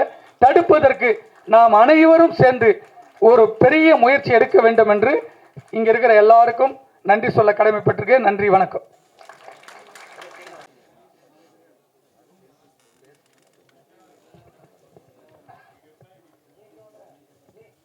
கரா ஆடியோ வெளியீட்டு விழாவிற்கு வருகை புரிந்திருக்கும் பத்திரிகை நண்பர்கள் மற்றும் சேனல் நண்பர்கள் அனைவருக்கும், இங்கு கதாநாயகா வீட்டிற்கும் அருமை நண்பர் மகேந்திரன் அவர்களுக்கும், ஜீவா அவர்களுக்கும், ஆரி அவர்களுக்கும், அவதார் அவர்களுக்கும் மற்றும் இங்கே கூடியிருக்கும் மேடையில் என்னுடன் நடித்த அத்தனை பேருக்கும் முதற்க நன்றி தெரிவித்துக் கொண்டு, 2022 நமது பிரேம்நாத் சார் வந்து ஒரு ரோல் நடிக்கணும் வாங்க அப்படின்னு கூப்பிட்டாரு. அப்போ தான் வந்தோம்.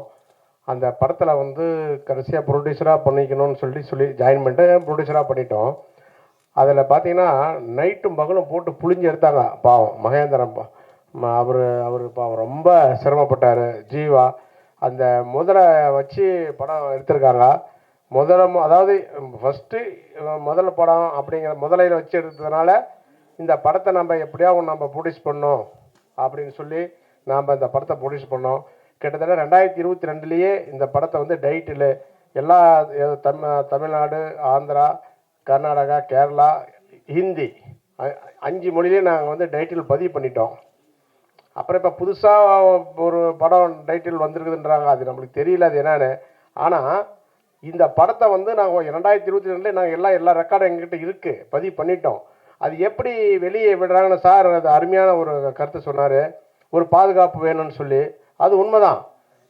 தயாரிப்பாளர் சங்கம் வந்து வேடிக்கை பார்க்குறாங்க. இது வந்து கூப்பிட்டு கூட எப்படி நாங்கள் போய் இப்போ லெட்டர் கொடுக்குறோம், அதை கூப்பிட்டு கூட கேட்டு அது என்ன ஏதுன்னு கூட கேட்கல, இது வரைக்கும் கேட்கல. 2 மாதமாக நாங்கள் அலைஞ்சிட்டு இருக்கிறோம். ரினியூவல் பண்ண ரைட்டு ஓகே. ஆனால் அது நாங்கள் மற்ற இடத்துல எல்லா இடத்துலையும் பதிவு பண்ணிட்டோம். அந்த தயாரிப்பாளர் சங்கம் அவர் சொன்ன மாதிரி என்ன பண்ணிட்டு இருக்காங்கன்னு தெரியல. எங்களுக்கு அதை பற்றி எங்களுக்கு கவலை இல்லை. ஆனால் நாங்கள் வந்து இந்த டைட்டில் வந்து கரான்றது நாங்கள் வச்சு இப்போ நம்ம ரிலீஸ் டேட்டும் அறிவிச்சிட்டோம்.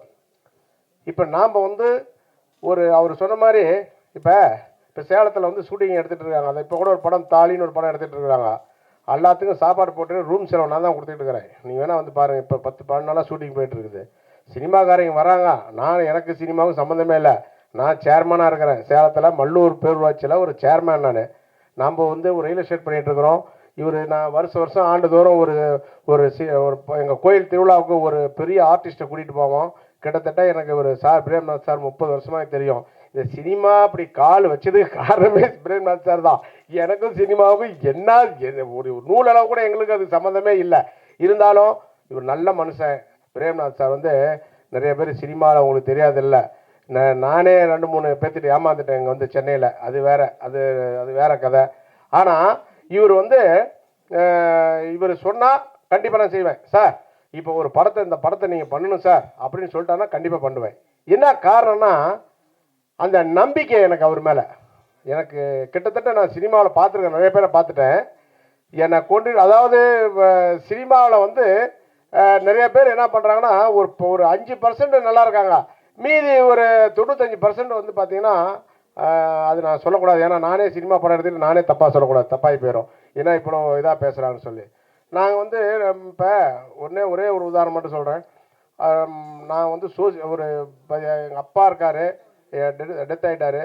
எங்கள் சேலத்தில் நீங்கள் கூகுளில் போட்டிங்கன்னா தெரியும். யாராவது இறந்துட்டாங்கன்னா, யார் இறந்துட்டாலும் சரி அந்த இறப்பு வந்து ஃப்ரீ. எல்லாம் ஃப்ரீஜர் பாக்ஸு, வண்டி எடுத்துகிட்டு போகிறது, மின்மயானம், இது எல்லாமே ஃப்ரீயாக செய்கிறேன். ஒரு நாளைக்கு 2 பேர் 3 பேர் 4 பேர் கூட சாவுவாங்க. அந்த 4 பேர்த்துக்குமே நான் ஃப்ரீயாக நான் பண்ணிகிட்ருக்கிறேன். இன்னும் இது வரைக்கும் பண்ணிகிட்ருக்கிறேன். கிட்டத்தட்ட இப்போ நான் வந்து 20 வருஷமாக 25 வருஷமாக செஞ்சிட்ருக்கிறேன். இப்போ ஒரு மின்மயானம் ஒன்று கவர்மெண்ட்டில் நான் பேரூராட்சி தலைவராக இருக்கிறேன். மின்மயான ஒன்று ஏற்படுத்தி கைக்குத்தல் குப்புசாமி நினைவு அறக்கட்டளையில் எங்கள் மல்லூர் பேரூராட்சிக்கு உட்பட்ட சுற்றுவட்டாரத்தில் இருக்கிறவங்க அத்தனை பேர்த்துக்கும் ஃப்ரீ. கிட்டத்தட்ட இப்போ போன மே மாதம் 23ஆம் தேதி நாங்கள் அந்த மின்மயான ஓப்பன் பண்ணேன்.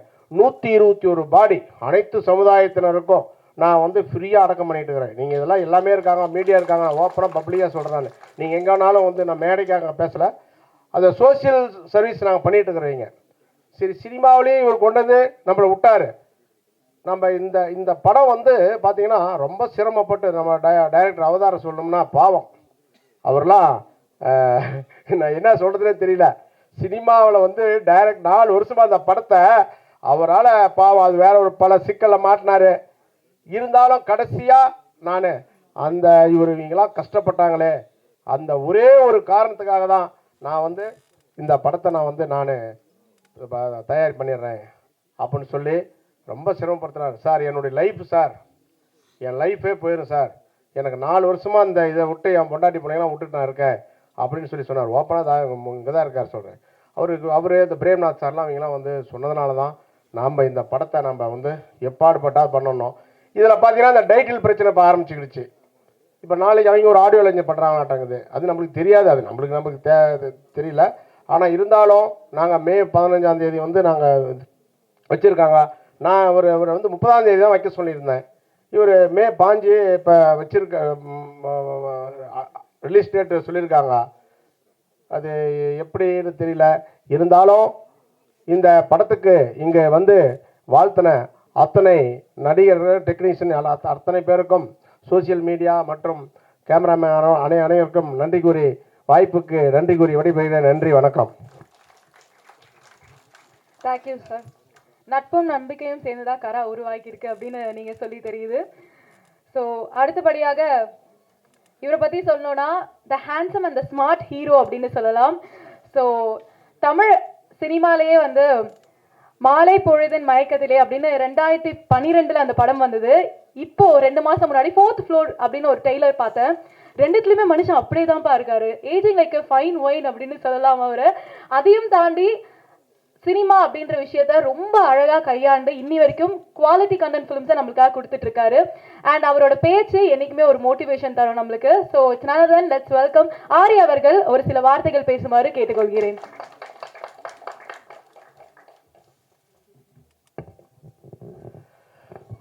மாதா பிதா குரு தெய்வத்துக்கு வணக்கம். நான் பேசும் என் தாய்மொழி தமிழுக்கு முதல் வணக்கம். அறிமுகத்துக்கு ரொம்ப நன்றிமா. வயசாயிடுச்சுன்னு வர சொல்லிட்டீங்க, பாராட்டுற மாதிரி. ஸோ அதான் நான் அச்சுக்கிட்ட கேட்டேன். நம்ம ரிலீஸ் ஆகி மாலை பொருள் மயக்கத்திலேயோட மியூசிக் டைரக்டர் இன்ன வரைக்கும் நிறைய பொண்ணுங்க ஆரியை கொஞ்சம் பிடிக்கும்னு சொல்கிறது காரணம் அவர் கொடுத்த அந்த ஆல்பம் தான். ஸோ நேற்று தம்பி ஃபோன் பண்ணாப்புல நான் கேட்டேன், ரொம்ப நாள் கழிச்சு ஃபோன் பண்ணுறான். அதனால் கேட்டேன், என்னடா தம்பி எங்கே இருக்கீங்க அப்படின்னா, நான் சென்னைக்கு வந்துட்டுருக்கேன், என்ன மேட்ரு சொல்லு, ஆடியோ லான்ச் சொன்னேன். ஆமாண்ணேண்ணா, சரி நான் காலைல வரேன். இப்போ ஆக்சுவலாக இன்னொரு காலேஜ் ஃபங்க்ஷன் வேளச்சேரிக்கு போகணும் 11 மணிக்கு, அங்கே தள்ளி வரேன்னு சொல்லிட்டு பசங்க வண்டியை போட்டு வெளிலன்னு இருக்காங்க. அதான் பேசிட்டு சீக்கிரம் போயிடறேன்டா, கொஞ்சம் முன்னாடி கொஞ்சம் பேசுகிறதுக்கு வாய்ப்பை கொடுத்துருந்தேன். ஸோ காரசாரமாக விவாதம் போயிட்டுருக்கு காரா படத்தில். ஏன்னா வந்தவொடனே எனக்கு தலைப்பு பார்த்துட்டு எனக்கும் கன்ஃபியூஷன், என்னடா படம் ஏன்னா டைட்டில்னு சொல்லலை, எதுவுமே போஸ்ட்டும் அனுப்பலை. எனக்கும் கூப்பிட்ருக்கான், விஜய் மில்லன் சாரையும் கூப்பிட்ருக்கான். அவர் காலையில் ஃபோன் பண்ணி அவர் கேட்டார், கூப்பிட்டான்டா திடீர்னு இப்போ தெலுங்கு பிஸ்னஸ் கால் பண்ணிட்டாங்க, அவன்கிட்ட சொல்லு வர முடியலன்னு சொல்லிட்டு. என்ன படம்னு என்ன கேட்குறாரு. இல்லை சார் அவன் கூப்பிட்டான் வரான்னு சொல்லிட்டேன், எந்த தகவலும் இல்லை, எனக்கு எதுவுமே அவன் அனுப்பலை அப்படின்னு. சரி விஷ் பண்ணேன்னு சொல்லிவிட்டு இந்த மாதிரி வர முடியலன்னு சொல்லிடு அப்படின்னு சொன்னார். உள்ளே வந்தோடனே எனக்கு கன்ஃபியூஷன். இந்த பக்கம் இந்த போஸ்ட் சுற்றும் போது இதில் கரான் இருக்குது, அந்த பக்கம் தனுஷோட போஸ்ட் இருக்குது. இவர் டைட்டில் அவர் எடுத்துட்டாரா, அவர் டைட்டில் இவன் எடுத்துட்டாரா அப்படின்னு சொல்லிட்டு ஒரு குழப்பத்திலே தான் நான் உள்ளே வந்தோடனே. நான் தமிழ் இங்கிலீஷு கீழே போட்டிருக்காங்களே, காராவா இல்லை கராவா அப்படி இந்த பேரெல்லாம் நம்ம மாற்றிப்போம் இல்லையா, அது யார் வச்சாங்க என்ன பிரச்சனை தெரில. உட்காந்து நானும் சாராக தான் பேசிட்டு இருந்தேன். உட்காந்தோடனே அவர் பொங்கி இருக்கிறதெல்லாம் கொட்டிட்டார், அவர் மனசில் இருந்த விஷயங்கள் எல்லாத்தையும். இது இப்போ குழப்பம்தான். இது இப்போ நாங்கள் எந்த காராவை பார்க்கணுங்கிறத முதல்ல ரிலீஸ் டேட்டை வச்சு தான் முடிவு பண்ணோம். இந்த டேட்டில் ரிலீஸ் ஆன படம் மகேந்திரன் படம், அந்த டேட்டில் ரிலீஸ் ஆன படம் தனுஷ் படம். ஸோ அதனால் தம்பி தனுஷோட ரெடி ஆகிட்டான்னு நினைக்கிறேன். ஏன்னா வழக்கமாக மாஸ்டர் மகேந்திரனா நமக்கு தெரியும்ல, மாஸ் இனிமேல் அழிஞ்சு மகேந்திரனா அவனுடைய பேச்சு நிறைய இடங்கள்ல முதிர்ச்சியோடு இருக்குது. ரொம்ப அதுக்கு வாழ்த்துக்கள். ரொம்ப நிறைய பக்குவமாக பேசுகிறான். மைக்கெல்லாம் பார்த்துட்டு, ஏன்னா நாங்கள் சின்ன வயசுலேருந்து அவனை பார்த்துட்டே இருக்கனால என் ஒய்ஃப் சொல்லிட்டே இருப்பாங்க, அவனை ரொம்ப பிடிக்கும் வீட்டில். அவனை பார்த்த வர இடம் ரொம்ப நாள் ஆச்சு அப்படின்னாங்க. ஏய், அவன் ஒரு வீடியோ பேசியிருக்கான், அவனை பார்த்து அவன் எப்படி பேசுகிறான்னு சொல்லிட்டு அப்படின்னு சொல்லி 2 பேரும் ரொம்ப பெருமையாக பேசிட்டு இருக்கோம். அதனால் அவன் வந்து தளபதி ஃபேன் வேறு. அதனால் மைக்கை பிடிச்சானா சில நேரங்கள் உணர்ச்சி செய்யப்பட்டு மனசில் இருக்க எல்லாத்தையும் கூட்டிடுவான், உட்கார சொல்லலாம், நிறைய பேசணும் அவனை பற்றி. ரொம்ப ரொம்ப அவங்ககிட்ட எனக்கு பிடிச்ச விஷயம் என்னென்னா டிட்டர்மினேஷன். ஒரு வேலையை எடுத்துக்கிட்டோம் அப்படின்னா அதை முழுமையாக செஞ்சிடணும். தோத்தா கூட அவனால் அப்படியே பல்ல கடிச்சிட்டு இருப்பான். ஒரு ஷார்ட் பேட்மிண்டன்லாம் ஆடும்போது தோத்துட்டோன்னா அதை ஏன் தோத்தோம், அதை எப்படி சரி பண்ண முடியும், அண்ணா வாங்கினேன் திருப்பி ஒரு கேம் போட்டு ஜெயிப்பான் அப்படின்வான். அவங்ககிட்ட ஒரு நல்ல ஸ்பிரிட் இருக்குது. எல்லாரும் வெற்றி தோல்வி வரும். ஆனால் இந்த மாதிரியான ஹீரோக்களுக்கு இருக்கிற குவாலிட்டிஸ் என்னென்னா, ஒரு படத்தை தோளில் சுமந்துக்கிட்டு போகக்கூடிய ஹீரோக்களில் மிக முக்கியமான ஒரு ஹீரோ. கடைசி வரைக்கும் அந்த படத்துக்கு என்ன வேலை செய்யணும், நான் 4 வருஷத்துக்கு முன்னாடி டேட் கொடுத்தா என்ன, அது வந்து இன்றைக்கும் அந்த படத்துக்கு நம்ம நேர்மையாக வேலை செய்யணும். கையில் அதுக்கெல்லாம் வேறு ஒரு புது படம் வந்தால் கூட அந்த படத்துக்கும் நம்ம சரியாக நியாயமாக செய்யணும். அந்த தயாரிப்பாருக்கு, அந்த இயக்குனருக்கு அது என்ன செய்யணுமோ அதை செய்கிறது இருக்குல்ல. நேற்று அவன் பொண்ணை ஃபோன் கால் கூட எனக்கு தெரிஞ்சு ஒரு 20 பேர் கூப்பிட்டுருப்பான்னு நினைக்கிறேன். ஏன்னா இன்றைக்கி நிறைய நடிகர்கள் படம் நடிக்கிறோம். அவங்க நடித்த படத்துக்கு விளம்பரத்துக்கு அவங்களே வர்றதில்லை. இப்போ அது ஃபேஷன் ஆயிடுச்சு. இப்போது அது ஹீரோயினாக இருக்கட்டும், சில இடங்களில் ஹீரோவாக இருக்கட்டும், யாருமே வர்றதில்லை. இதில் இன்னொரு காமெடி என்னென்னா, அவங்க நடித்த படம் இந்த ப்ரீமியர் போட்டால் அதை பார்க்கவும் அவங்க வர்றதில்லை. இண்டஸ்ட்ரியில் இவங்க கூப்பிட்டாலும் நிறைய பேர் அவங்களுக்கும் நிறைய வேலை இருக்குது அப்படின்னு வர்றதில்லை. இப்படியான சில சிக்கல்களான சூழல் இருக்குது. திடீர்னு நேற்று ஃபோன் பண்ணோன்னே எனக்கு இன்னொரு டவுட் வேறு. இவன் ஏதாவது கட்சியில் தொகுதியில் ஜாயின் பண்ணி எங்கேயாவது எலெக்ஷன் கேம்பெயினில் இருக்கான் போல இருக்கு அப்படி நான் நினச்சிட்டு இருந்தேன். இவன் பேச்சு தோரணை எல்லாம் பார்த்தோன்னே அவர் இளைய தளபதியாகி அவர் கட்சி ஆரம்பிச்சிட்டாரு. தம்பி இளைய தளபதியாகி சரி மறுபடியும் ஜாயின் பண்ணி ஏதாவது தொகுதியில் இதில் நிற்கிறான் போல இருக்குன்னு நினச்சிட்டு இருந்தேன். கேட்டேன், கூப்பிட்டாங்க, போகலண்ணே, படம் நடிக்கிற வேலையெல்லாம் இருக்குது, கொஞ்சம் சம்பாரிச்சு சேர்த்து வச்சுட்டு போவோன்னா. அதனால் நான் தான் சொன்னேன், இது எலெக்ஷன் டைம் வேறு, நிறைய கேம்பெயினில் நிறைய கோரிக்கைகள்லாம் வர வைக்கிறாங்க. நீ ஏதாவது கமிட்டியில் இருக்கியாடா, பார்த்து ஏதாவது சினிமாவுக்கு பார்த்து செய்ய சொல்கிறா அப்படின்னு சொல்லி அவங்ககிட்ட கேட்டேன். நான் ஏன்னா என்ன வம்பளுத்து விட்றீங்கன்னு கேட்டான். இல்லை இருக்கிற நிலைமையை பார்த்தா விவசாய கடன் ரத்து, அது மாதிரி கூட்டுறவு நகை வச்சவங்க, அதுவங்க படிப்பு கல்வி வாங்கினவங்க, அதுக்கப்புறம் இப்போது டிகிரி முடித்து வீட்டில் சும்மா இருக்கிறவங்க, அப்புறம் டிப்ளமோ முடித்தவங்க. எனக்கு ஒரு டவுட் வந்துச்சு, ஐயோ நம்ம 8th fail, 8th pass, 10th fail, நமக்கெல்லாம் ஒன்றுமே இல்லையா, அப்போது இந்த ஃபெயிலான கூட்டத்துக்கெல்லாம் ஒன்றுமே இல்லைங்கிற ஒரு கவலை நிறைய பேர் இதை பார்த்தவங்களுக்கு இருக்கும். டிப்ளமோ படித்தவனுக்கு ஓகே, டிப்ளமோ படிக்காத ஆள் ஒரு பெரிய கூட்டம் இருக்கே, அவங்களுக்கெல்லாம் ஏதாவது ஒன்று அப்படின்னு யோசிக்கும்போது இன்னொரு ஆதங்கமான விஷயம் என்னென்னா, சினிமா துறைக்கு எந்த அறிக்கையுமே இல்லை. ஸோ இன்னைக்கு நிற்கக்கூடிய அனைத்து கட்சிகளுமே நிறைய மக்களுக்கான நிறைய திட்டங்களை அவங்க அறிவிச்சிருக்காங்க. அதை பற்றின விமர்சனங்களை விட்டுருவோம். அவங்க ஒரு மக்களுக்கு என்ன செய்யணுங்கிற நோக்கத்தோடு அதை விட்டுருக்காங்க. அதே மாதிரி சினிமா துறையில் எனக்கு தெரிஞ்சு பல லட்சம் பேர் இருக்காங்க. பல குடும்பங்கள் இந்த சினிமாவை நம்பி இருக்குது. அவங்களுக்கான ஏதாவது ஒரு திட்டங்கள் இருந்தால், எங்களுக்கெல்லாம் ஓட்டு இருக்குது, ஞாபகம் வச்சுங்க, சினிமாவில் இருக்கவங்களுக்கும் ஓட்டு இருக்குது. அதனால் அவங்களுக்கான சில திட்டங்களையும் நீங்கள் கொஞ்சம் அறிவிச்சிங்கன்னா நாங்களும் மனசு சந்தோஷப்பட்டு இதெல்லாம் வந்தால் இதெல்லாம் செய்வீங்கன்னு எங்களுக்கும் ஒரு சந்தோஷம் இருக்கும். ஏன்னா ரொம்ப நாளாக வந்து அந்த டிக்கெட்டிங் வந்து ஆன்லைன் டிக்கெட்டிங்கான விஷயங்கள் கொஞ்சம் அதை முறைப்படுத்தணும், அதுக்கான விஷயங்கள் அவங்க ரொம்ப நாளாக கோரிக்கையாக வச்சுக்கிட்டே இருக்காங்க. ஸோ அதெல்லாம் கொஞ்சம் பண்ணிவிட்டு இந்த இருக்கிற பிரச்சனைகள்லாம் சினிமாவில் ஒரு படங்கள் வெளியீட்டில் இருக்கக்கூடிய சிரமங்களை தவிர்க்கிறதுக்கு ஒரு வழிமுறைகளை கொண்டு வரணுங்கிறது ரொம்ப ரொம்ப முக்கியமாக இருக்குது. இன்றைக்கி படம் எடுக்கிறது முக்கியமே இல்லை, சார் சொன்ன மாதிரி தேட்டரில் ரிலீஸ் பண்ணுறது தான் இன்றைக்கி ரொம்ப கஷ்டமான ஒரு சூழல். ஸோ அதை நம்ம எல்லாம் ஒன்றா இருந்தால் தான் செய்ய முடியும். அதில் ஒரு டிவைடிங் பாலிடிக்ஸ் சொல்லுவாங்க, அதாவது இங்கே பிளவுவாத அரசியல் வந்து ஒரு இடத்துல இருக்குன்னு நம்ம சொல்லிக்கிட்டே இருக்கோம். உண்மையாகவே பிளவுவாத அரசியல் சினிமாவில் நிறையா இருக்குது. ஏன்னா நம்ம யாருமே ஒன்றா இருக்கிறது இல்லை.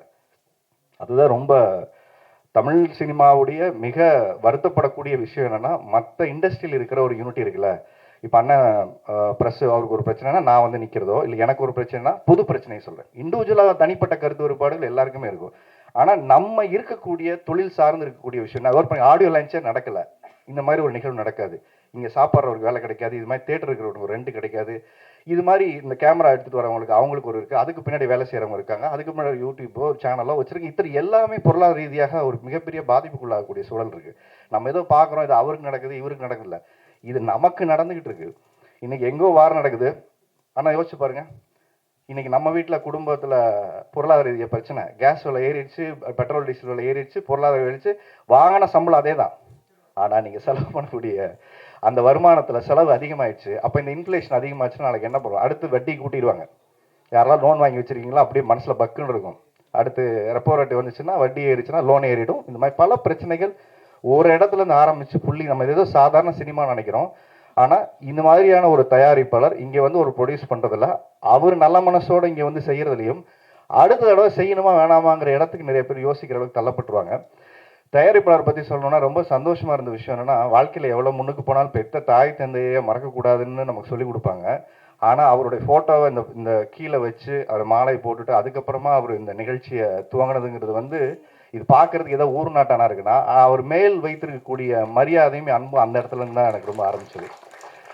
பெற்ற தாய் தந்தையரை எந்த இடத்துக்கு போனாலும் மறக்காமல் இருக்கணுங்கிற நிறைய பிள்ளைகளை ஞாபகப்படுத்தக்கூடிய ஒரு தயாரிப்பாளராக இருந்தார். அதுக்கப்புறம் விஜய் சார் வந்து ட்ரைலராக வந்து இன்றைக்கி பார்க்கும்போது நல்லா இருந்தது. ஏன்னா படத்தை பற்றி கொஞ்சம் பேசிடுவோம், பிரச்சனையை பற்றி பேசிட்டா கேப்ஷனே அதை தான் இருக்கும், தனுஷுக்கும் மகேந்திரனுக்கும் கராவில் பிரச்சனையா அப்படின்னு.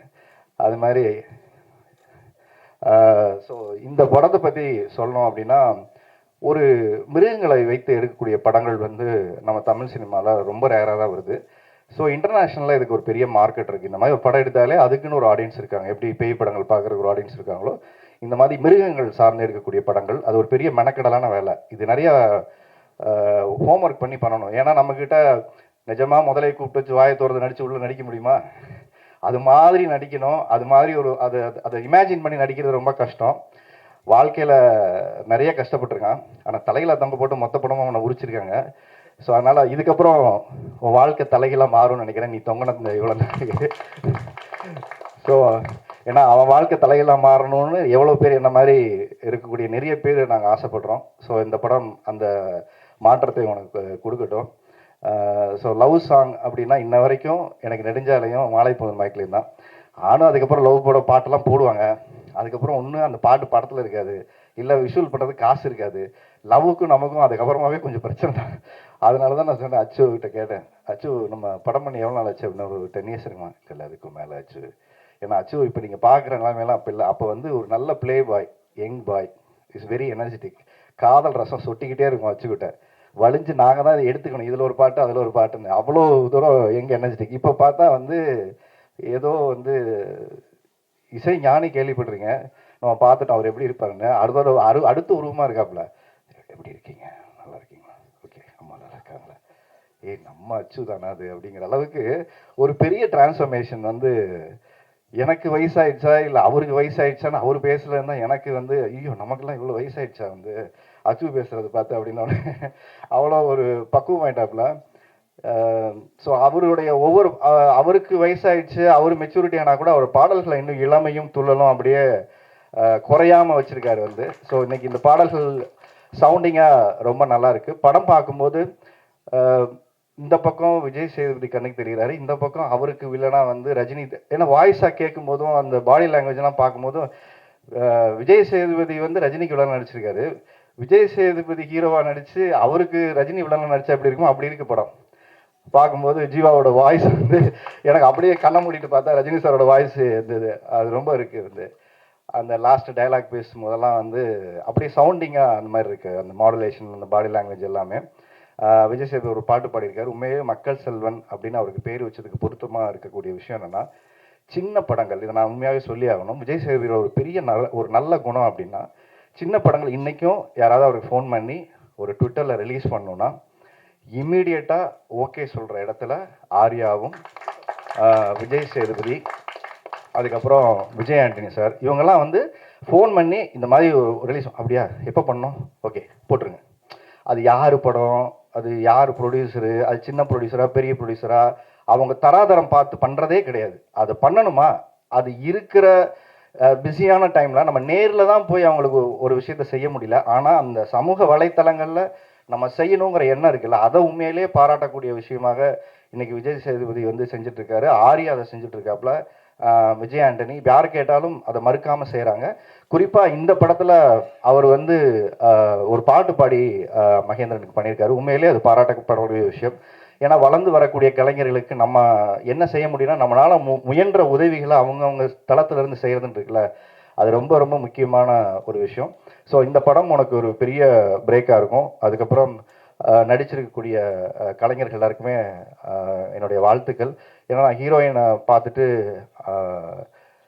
கையாடு லோகர் மாதிரியே இருந்தாங்க. அப்புறம் கேட்டேன், என்ன இல்லை அவங்க வேற அப்படின்னா. சரி 4 வருஷம் ஆச்சு, கல்யாணத்துக்கு ரெடி ஆகிட்டு இருக்காங்க அப்படின்னு சொல்லி தம்பி சொல்லிட்டு இருந்தா, நீங்கள் வர முடியலன்னு.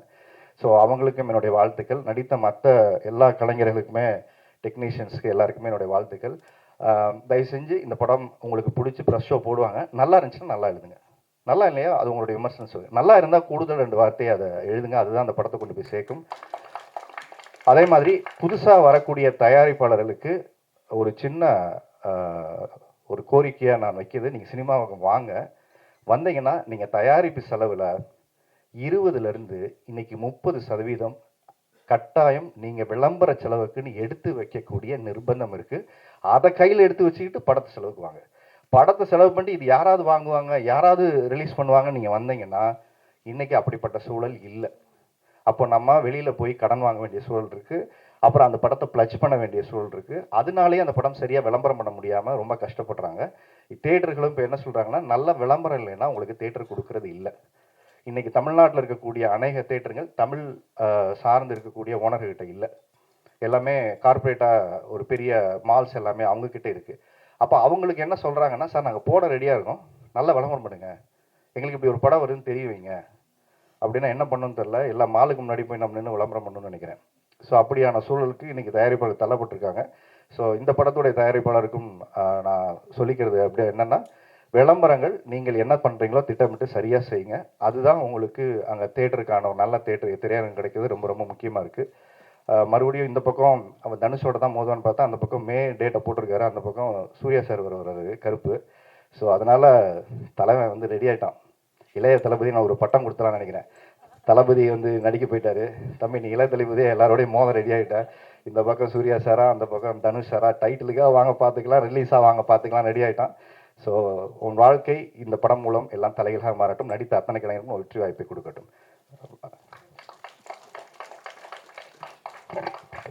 Thank you so much. நட்புக்காக என்றைக்குமே ஆர்யா. ரொம்ப ரொம்ப சாரி, நான் திருப்பி மைக் எடுத்துக்கிறேன். நான் ஒரு பர்சனை பற்றி நான் ரொம்ப சொல்ல வேண்டாம். ரொம்ப முக்கியமான ஒரு பர்சன் சேதுனா. ஓகே, இது நான் ஒரு ஜஸ்ட் ஒரு 1.5 minute தான் அவரை பற்றி நான் சொல்ல போகிறேன். அவர் எவ்வளோ முக்கியமான ஒரு பர்சன் எனக்கு அப்படின்ட்டு. இன்றைக்கி எல்லாருமே வந்துட்டு மாஸ்டரில் வந்து மகேந்திரன் ரொம்ப நல்லா நடிச்சிருக்கான், சூப்பராக பண்ணான் அப்படின்னு எல்லாருமே சொல்கிறீங்க. அதுக்கு ஒரே ரீசன் வந்து சேதுனா மட்டும்தான். ஏன்னா எனக்கு அந்த படம் கிடைக்கிறதுக்கு ஒரு மிகப்பெரிய வாய்ப்பாக சேதுனா தான் இருந்தார். அவர் தான் லொக்கேஷன் என்கிட்ட சொன்னார், லொக்கேஷன் என்னை பார்த்தாரு, எனக்கு மாஸ்டர் கொடுத்தாரு. அவரை மாதிரி தான் நடித்தேன், அவரை மனசில் வச்சு தான் நடித்தேன், நான் மாஸ்டர் பண்ணேன். இது மட்டும் கிடையாது, இதுக்கு ஒரு எனக்கு தெரிஞ்ச ஒரு 2012 எனக்கு அண்ணாவை நல்லா தெரியும். நான் எவ்ரி டைம் அவர்கிட்ட நான் நிறைய சண்டை போடுவேன். நான் எனக்கு எதனா ஒன்று பண்ணுங்க, எனக்கு எதனா ஒன்று பண்ணுங்க, நான் கேட்டுகிட்டே இருப்பேன்.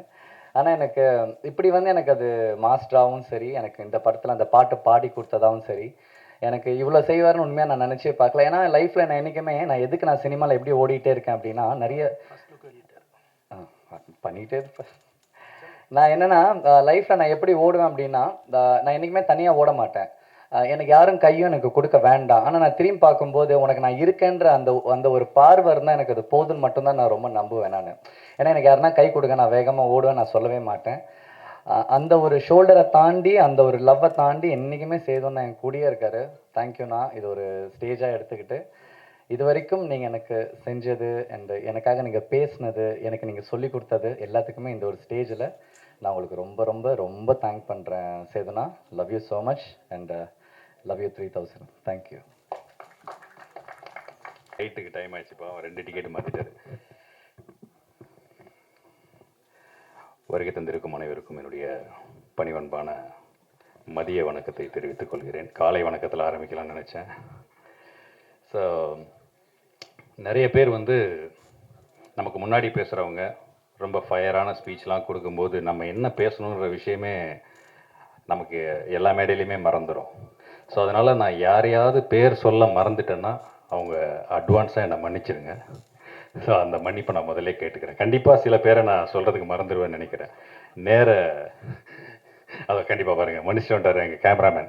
அவர் பேரை கண்டிப்பாக நான் மறந்துருப்பேன், இப்போ ஞாபகப்படுத்திட்டார். நல்ல வேலை. தேங்க்யூ. ஸோ சில பேருக்கு நம்ம ஒரு படத்துக்கு வந்து நன்றி சொல்லுவோம் அப்படின்னு சொன்னால், என்னை பொறுத்த வரைக்கும் இந்த படத்துக்கு நான் முதல்ல நன்றி சொல்லணும்னு நான் நினைக்கிறது பவானி என்டர்டெயின்மெண்ட் ராஜேஷ்குமார் சாருக்கு. ஸோ அவருடைய பங்கு, அவருடைய அந்த ஸ்டார்ட் அப் இல்லைன்னா நம்ம இன்றைக்கி இந்த அரங்கத்தில் இருந்திருக்க முடியாது. அதுக்கு அடுத்ததாக நான் சொல்ல வேண்டியது இயக்குனர் அவதார் அவருக்கு. எனக்கு வந்து இந்த நேம் கன்ஃபியூஷன் அப்போலேருந்தே இருக்குது. சார் அவதார் டைரக்டர் உங்களை கூப்பிட்டு படம் பண்ணுன்றாரு. நான் அப்பா ஜேம்ஸ் கேமரூனா அந்த ஆள் கண்ணில் நம்ம படப்பட்டோம். அவதார் படம்னா நம்மளை வந்து ஒருவேளை ஏதோ சூப்பர் ஸ்டார் அந்த டூப்புக்குலாம் பண்ணது ஏதாவது ஃபாரின் டெக்னீஷியன்லாம் ஒர்க் பண்ணாங்க கோச்சடையானில், யாராவது சொல்லி கேள்வி நம்மளை வந்து அவதார் டைரக்டருக்கு நம்மளை இன்ட்ரடியூஸ் பண்ணிட்டாங்களான்னு சொல்லி நானும் போய் பார்த்தா நம்மாலே தொப்பி போட்டிருக்காரு. அவருக்கு ஆக்சுவலாக வேறு ஒரு செல்ல பேர் இருக்குது, நாங்கள் அவரை அப்படி தான் கூப்பிடுவோம். அவதார், யோ அவதார் நீயா, நீ எங்கேயா இங்கே இந்த இதில் சொல்லுவாங்கல்ல கவுண்டர், யோ மிலிட்ரி நீ எங்கேயா இங்கே, நீங்களா அந்த மாதிரி பார்த்தா நம்ம அவதார் இங்கே இருந்தார். ஸோ அந்த நேம் கன்ஃபியூஷன் வந்து அந்த அவதார் அங்கே ஸ்டார்ட் ஆனது. அடுத்து பார்த்தீங்கன்னா எங்களுடைய படத்தோட டைட்டில் கரா வரைக்கும் அந்த கன்ஃபியூஷன் ஆகிடுச்சு. நான் மூணாவதாக ஒருத்தருக்கு நன்றி சொல்லணும்னு சொன்னேன் தெரியுமா, அது வந்து வேல்ஸ் இன்டர்நேஷ்னலுக்கும் தனுஷ் சாருக்கும் தான். ஏன்னா அவங்க நடுவில் பூந்து இந்த டைட்டில் வந்து ஃபாஸ்ட்டாக ரிலீஸுக்கு வரலன்னா நாங்கள் ரிலீஸுக்கு இன்னும் லேட்டாக இருப்போம். குழந்தையே வளர்ந்துருச்சு. ஸோ அடுத்ததாக வந்து எங்கள் படத்துடைய ஹீரோ, அவர் வந்து எங்கள் எல்லாத்தையும் அண்ணன்னு சொல்லுவார். பட் நாங்கள் ஸ்கூல் படிக்கும் போதும் சினிமாவில் நடிச்சிட்ருக்காரு. நாட்டாமல் படிக்கும் போதெல்லாம் நான் உண்மையிலே ப்ராமிஸாக பள்ளிக்கூடத்தில் போய் பார்க்குறேன். லீவ் விட்டுட்டு நாங்கள் படத்தை பார்க்க போகிறோம். தாத்தா நான் பார்த்தேன்னு சொன்ன எங்களுடைய சீனியர், எங்களுடைய கலை உலக அண்ணா, எங்களுடைய அன்பு அண்ணன் மகேந்திரன் அவர்களுக்கு என்னுடைய மனப்பூர்வமான நன்றி. ஏன்னா வந்து ஸ்க்ரீன் ஷேரிங்கில் அவருக்கு ஈக்குவலான ஒரு ரோல் எனக்கு இதில் கொடுத்துருக்காங்க. ஸோ அவர் நினச்சிருந்தாருன்னா வேறு யாருக்காவது கொடுக்கலாம் அப்படின்னு சொல்லியிருந்துருக்கலாம். பட் அந்த கலையை நேசிக்கிற அந்த ஒரு கலைஞன் சக கலைஞனுக்கு எவ்வளோ பெரிய கேரக்டராக இருந்தாலும் அதில் வந்து எந்த ஒரு தயக்கமுமே இல்லாமல் ரொம்ப இணக்கமாக ரொம்ப பாசமாக இந்த கேரக்டர் எங்களை பண்ண வச்சாங்க. அடுத்த நன்றி வந்து எங்களோட மியூசிக் டைரக்டர் அச்சு ராஜாமணி சார். அந்த காதல் குமார் அப்படின்ற ஒரு சாங் இருக்கும். அந்த சாங்கை நான் வந்து அவருக்கு தெரியாது, நான் ஒரு 1000 வாட்டி கேட்டிருப்பேன். அவதார் என்கிட்ட நான் வந்து அடிக்ட் ஆகிட்டேன் அந்த பாட்டுக்கு. எனக்கு ரொம்ப பிடிக்கும். அதுக்குள்ளே இருக்க குட்டி குட்டி டீட்டெயில்ஸ்லாம் நீங்கள் டெஃபினட்டாக அந்த சாங் வந்து கேட்கணும். ஏன்னா வந்து அது டெஃபினெட்லி கரெக்டாக ஒரு ஹிட் சாங், அது கரெக்டாக ப்ரமோட் பண்ணால் பெரிய சாங்காக இருக்கும். ஸோ அந்த பாடலை பாடி கொடுத்த அன்பு சகோதரர் திரு விஜய் சேதுபதி சார் அவர்களுக்கும் என்னுடைய மனப்பூர்வமான நன்றியை இந்த நேரத்தில் தெரிவிச்சுக்கிறேன். அடுத்ததாக ஹீரோயின் சாஹிபா, அவங்க சாரிப்பா வர முடியலன்ட்டாங்க. அவங்க வந்து ஏதோ அவங்களுடைய ஃபேமிலி ஃபங்க்ஷன் சேம் டேட்டில் கிளாஷ் ஆனதுனால அவங்க வர முடியல. ஸோ அவதாருக்கு வந்து இந்த சேம் டேட்டில் கிளாஷ் வர்றது புது விஷயம் கிடையாது. எலெக்ஷன் டைமு ஃபங்க்ஷன் எல்லாருமே பொலிட்டீஷியனாக வேறு நிறைய பேரை கூப்பிட்ருக்கீங்க, எப்படி அவங்களுக்கு பிரச்சாரம்லாம் இருப்பாங்களே, எப்படி அவதார்னா இல்லைண்ணே நம்ம ஃபங்க்ஷன் இந்த டேட் விட்டால் பண்ண முடியாது, நம்ம பண்ணிவிடுவோம், ஏன்னா May 15 வந்து ரிலீஸ் டேட் ஃபிக்ஸ் பண்ணிட்டோம், நம்ம கண்டிப்பாக வந்தே ஆகணும் அப்படின்னாரு. ஸோ சாஹிபா எங்கே இருந்தாலும் உங்களுடைய எல்லா முயற்சிக்கும் எங்களுடைய வாழ்த்துக்கள். இந்த படத்தில் ரொம்ப அழகாக பண்ணியிருக்கீங்க. ரொம்ப அழகான ஒரு ஹீரோயின், ஒரு beautiful hero and beautiful heroine இந்த படத்தில் நீங்கள் வந்து பார்க்க போகிறீங்க. அந்த சாங்ஸாக இருக்கட்டும், பெர்ஃபார்மன்ஸாக இருக்கட்டும், எல்லாமே வேறு லெவலில் இருக்கும். அதுக்கப்புறம் இந்த படத்தில் ஒரு எனக்கு ஹீரோயினாக ஒரு கேரக்டர் நடிச்சிருக்கு. எனக்கு ஹீரோயின், ஆமாம், நான் 2 பேருக்கு நடுவில் உட்காந்துருந்தேன். நீங்கள் லெஃப்டா ரைட்டான்னு கன்ஃபியூஸ் ஆகிருப்பீங்க. லெஃப்ட் ஹீரோயின் வந்து 2026 லெஃப்ட் வந்து 2006 எனக்கு ஹீரோயினாக நடித்தவங்க. என் பக்கத்தில் அந்த பக்கம் இருந்த காவியவர்ஷினி கனாக்கானும் காலங்களில் என்னோட பேர். அவங்க என்னை துரத்தி லவ் பண்ணுற மாதிரி ஒரு கதாபாத்திரம். ஆரம்பத்தில் நிறைய சண்டை இருக்கும், அதுக்கப்புறம் நாங்கள் வந்து அதில் சேருவோம்னு வச்சுங்களேன். கணக்கான காலங்களில் ஜீவா சார் அவர் கேரக்டர் பண்ணியிருப்பேன். அதில் எனக்கு பேராக நடித்த காவியா 2006. இந்த சைடு 2026 நம்ம கிமாயா இப்போ கிமாயாவுக்கு டென்ஷன் என்னன்னா, என்னங்க நீங்கள் வந்ததுலேருந்து அவங்ககிட்டயே பேசிட்டு இருக்கீங்களா, யார் அந்த பொண்ணுன்னுச்சு. ஏமா நீ இங்கிலீஷ்லேயே பேசுகிற, நீ பேசுறது எனக்கு புரிய மாட்டேங்குது. அந்த புள்ள தான் தமிழில் பேசும், நான் பேசுறது அதுக்கு தான் புரியும், அது பேசுறது எனக்கு புரியுது, அதெல்லாம் நாங்கள் பேசிகிட்டு இருக்கோம், நீ ஒன்றும் தப்பாக நினச்சிக்காத. இப்போ ஃபங்க்ஷன் முடிஞ்சாலும் கிளம்பிடும், அதுக்கப்புறம் ஃபுல்லாக நான் அவங்க கூட தான் பேசுவேன். இன்றைக்கி ஃபுல்லாக ப்ரமோஷன் வேறு போகணும் Kimaya. I believe you. Okay, 3 days full promotion with you. We going all channels and interviews, everything with you. And so நல்ல ஒரு நண்பர், நல்ல ஃப்ரெண்டு கிமாயா, ஒரு டெடிகேட்டட் ஆக்டர். நீங்கள் வந்து பார்க்க முடியாது. ஆக்சுவலாக அவங்க பேரு அதெல்லாம் வந்து சொல்கிறது வேற. ஒரு நல்ல ஃப்ரெண்டு. உண்மையை சொல்லிடுறேனே, எனக்கு வந்து அவங்க மேலே ஒரு சிஸ்டர் ஃபீல் தான் இருக்கும். ஒரு தங்கச்சி நம்ம கூட சண்டை போட்டால் எப்படி இருக்குமோ, என்ன அந்த பொண்ணு பார்த்தா தங்கச்சி ஃபீல் தான் வருது, ஜோடின்றீங்க அப்படிங்கிற மாதிரி இருக்கும். பட் ரொம்ப அவங்களே கேட்பாங்க, யோ என்ன கடைசியில் முதல்ல கட்சி நான் சாகுறேன், நீ ஃபீலே பண்ண மாட்டேங்கிறியே அப்படின்வாங்க. ஸோ அந்த மாதிரி. ஸோ அடுத்ததாக எங்களுடைய டெக்னீஷியன் ஃபைட் மாஸ்டர் ரவி அண்ணன். அவர் வந்து இந்த படத்தில் வேற லெவலில் அவருக்கு கொடுக்கப்பட்ட அந்த கொஞ்ச நாளில் அவ்வளோ ஒரு பெர்ஃபார்மன்ஸ் வந்து எல்லார்கிட்டையும் வாங்கியிருப்பார். ஸோ நீங்கள் ஆக்டர்ஸை வந்து வேலை வாங்குறது ஈஸிங்க. crocodiles வந்து நிறைய டம்மியும் நாங்கள் ஷூட் பண்ணோம். அந்த crocodiles போர்ஷன் வந்து சாதாரண விஷயம் கிடையாது. உண்மையிலே ஒரு முதலையோட நாங்கள் ஷூட் பண்ணது வந்து குஜராத்தில் விஸ்வாமித்ரா நதிக்கரையில் ஒரு கோடவுன், அந்த பேஸ்மெண்ட்டில் நாங்கள் ஷூட் பண்ணுறோம். அந்த பேஸ்மெண்ட்டு கீழே பார்த்தீங்கன்னா உண்மையிலே முதலைங்க இருக்கும், ஒரு 100 முதல்ல படுத்து கிடக்கும். நாங்கள் ஃபர்ஸ்ட் ஷெடியூல் முடிச்சுட்டு அந்த டம்மி கிம்மிலாம் அங்கேயே வச்சுட்டு வந்துட்டோம். நடுவில் ஒரு பெரிய மழை, ஆற்று தண்ணியெல்லாம் வந்து அந்த நாங்கள் ஷூட் பண்ணுற அந்த சப்வே கீழே வந்துருச்சுன்னு வச்சுங்களேன், அந்த செட்டுக்குள்ளே வந்துருச்சு. மழையெல்லாம் வடிஞ்சதுக்கப்புறம் எங்கள் ஆர்ட் டிபார்ட்மெண்ட்லாம் போயிட்டு அந்த டம்மி முதலையெல்லாம் எடுத்துகிட்டு வரணும்பா, எல்லாம் நனைஞ்சு நனைஞ்சு வேஸ்ட்டாக போயிருக்க போது என்ன ஆச்சுன்னு போய் பாருங்கன்னு சொன்னால் 2 முதல்ல உண்மையிலே வாழை ஆட்டியிருக்குது.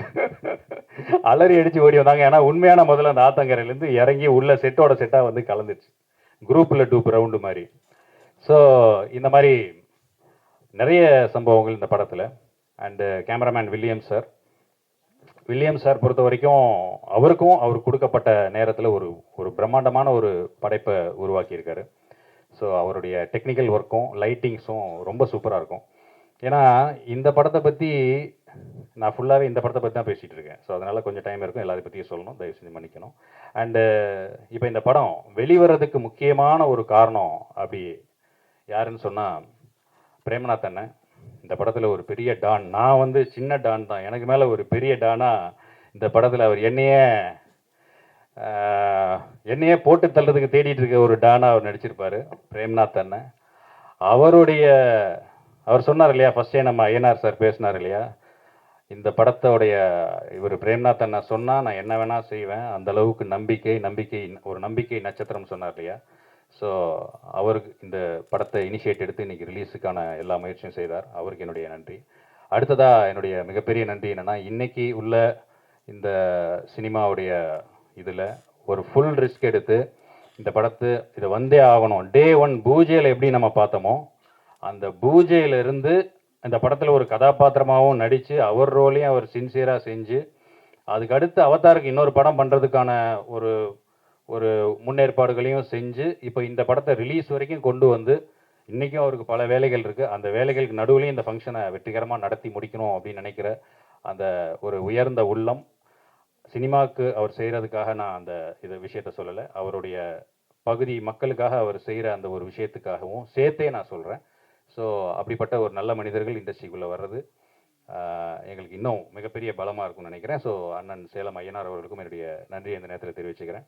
அண்டு இந்த படத்தை ரிலீஸ் பண்ணுற மங்களம் சினிமாஸ் அண்ணன் பிச்சைமுத்து அண்ணன் அவர்களுக்கும் என்னுடைய மனமார்ந்த நன்றியை தெரிவிச்சுக்கிறேன். ஸோ இன்னும் நிறைய பேர் சொல்ல வேண்டியது இருக்குது. ஆங்கர் மட்டும் பின்னாடி வந்து பார்த்துட்டே இருக்காங்க, ஏன்னா கரெக்ட் டைமுக்கு வந்தது அவங்க தான், 10:30 மணிக்கு. நீங்கள்லாம் வந்து உட்காருங்க, எனக்கு டைம் சொல்லிட்டானுங்க, நான் எப்போ வரணுமோ வந்துக்கிறேன் அப்படிங்கிற மாதிரி.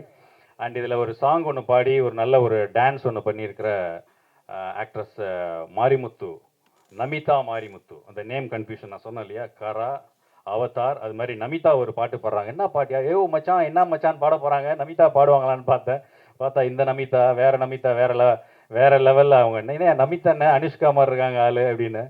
ஸோ அவங்க அவ்வளோ அழகான ஒரு பாடல் பாடியிருக்கிறாங்க. ஸோ இன்னும் நிறைய டெக்னீஷியன்ஸ் பற்றி சொல்ல வேண்டியது இருக்குது. வந்திருக்க சிறப்பு விருந்தினர்கள் அத்தனை பேருக்கும் நன்றி சொல்லணும். பட் எப்பயுமே நமக்கு வந்து மைக் ரொம்ப லேட்டாக கிடைக்கிறதுனால நிறைய விஷயத்தை நான் கவர் பண்ண முடியாமல் போயிடும். அண்ட் அண்ணன் திருமலை அவர்கள் திரையுலகத்தில் இருக்கும் அத்தனை பிரச்சனைகளையும் அவங்க ரொம்ப அழகாக முன் வச்சு அதற்கான தீர்வை நோக்கி தொடர்ந்து அவர் போராடிக்கிட்டே இருக்கார். அவருக்கு என்னுடைய நன்றியை தெரிவிச்சுக்கிறேன். அண்டு ஓகே, அண்ட் ஆங்கர் அத்தனை பேருக்கும் அண்ட் அத்தனை பத்திரிகை சகோதர சகோதரிகளுக்கும் இவ்வளவு நேரம் பொறுமையாக இருந்து எங்களுடைய இந்த நிகழ்ச்சியை கண்டு ரசிக்கும் அனைவருக்கும் என் நன்றி. அண்ட் இந்த படத்தில் எங்களுக்கு வந்து இந்த குட்டி பாப்பாவாக ஒரு பாப்பா நடிச்சிருந்தது. நான் தான் சொன்னேன், நீ உட்காந்தே இருமா, நீ ஏன் சொன்னால் எங்களோட டியூரேஷன் தெரிஞ்சிடும்.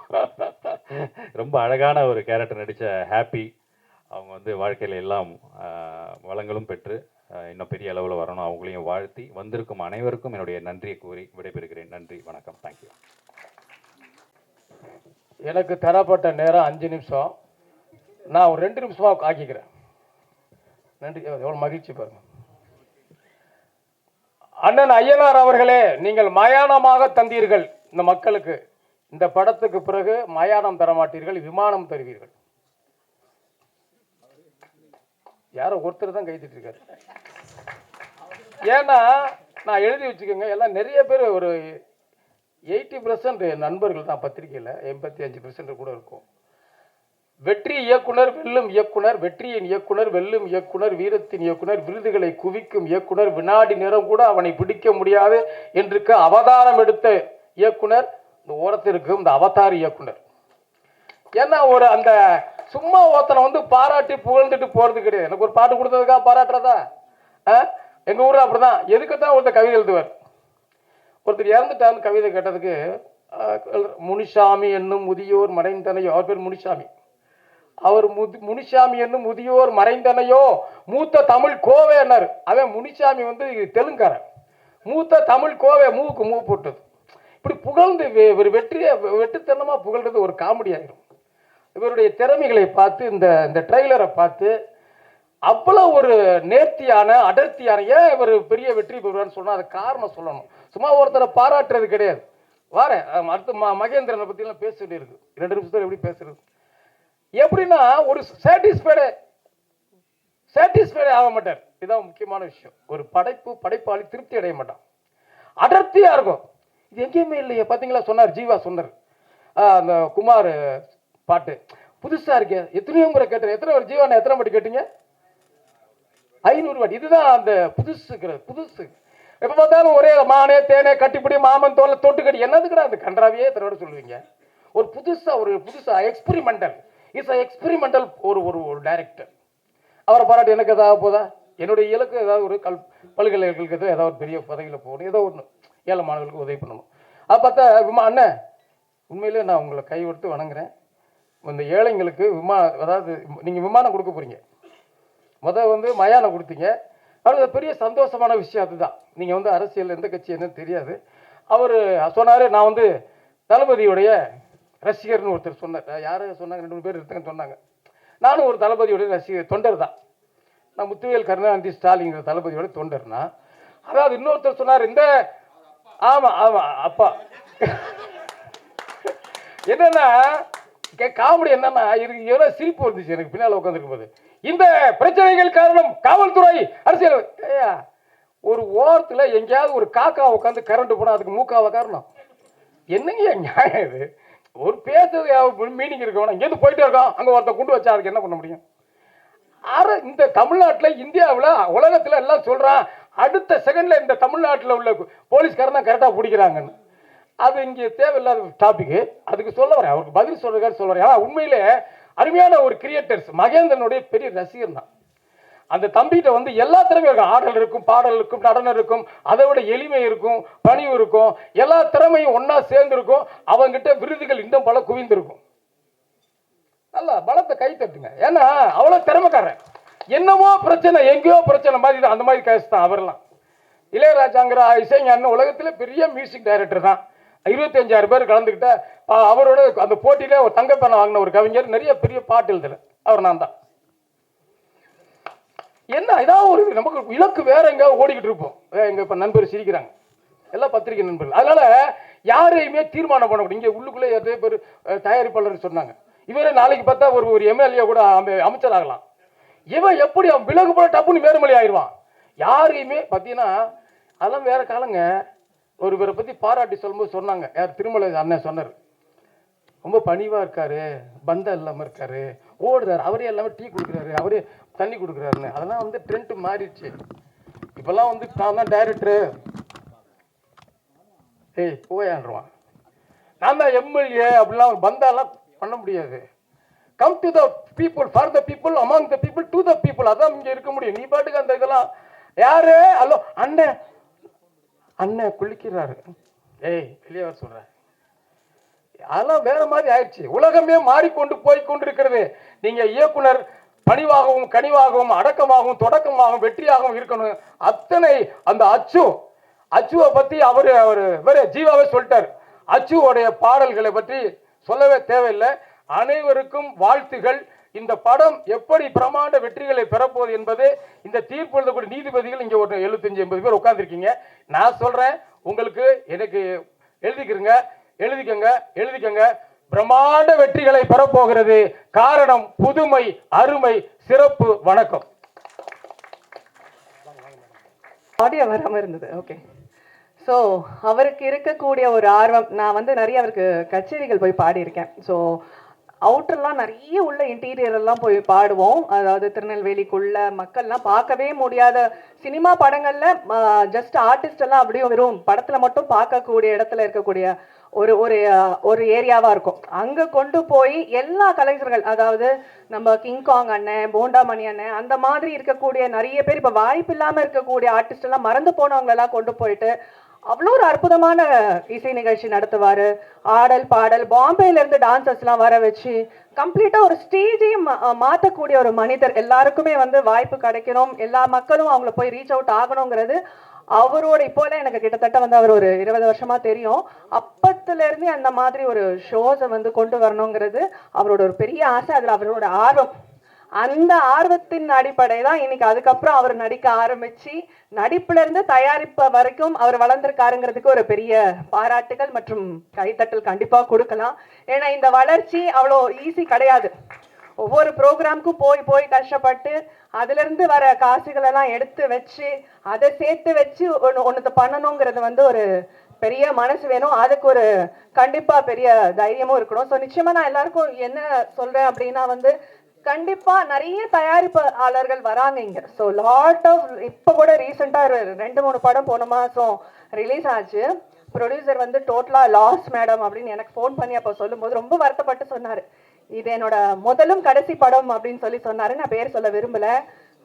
என்ன காரணம் அப்படின்னா, கண்டிப்பா அவங்க போடுற பணத்தை வந்து நஷ்டம் அப்படிங்கிற ஒரு இடத்துக்கு கொண்டு போய் நிறுத்துறது மட்டும்தான் இதுக்கு முக்கிய காரணமா இருக்கு.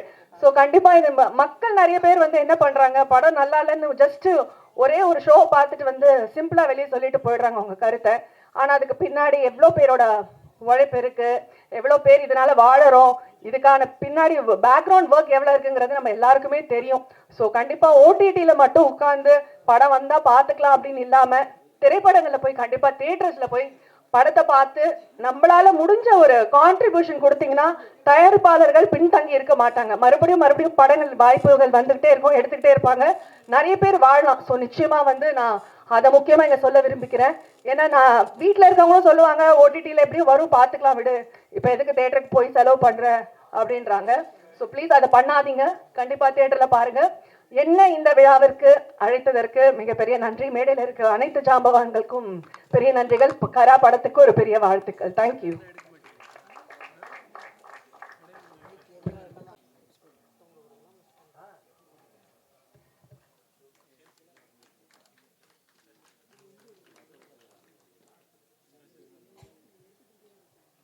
Thank you so much for joining, ma'am.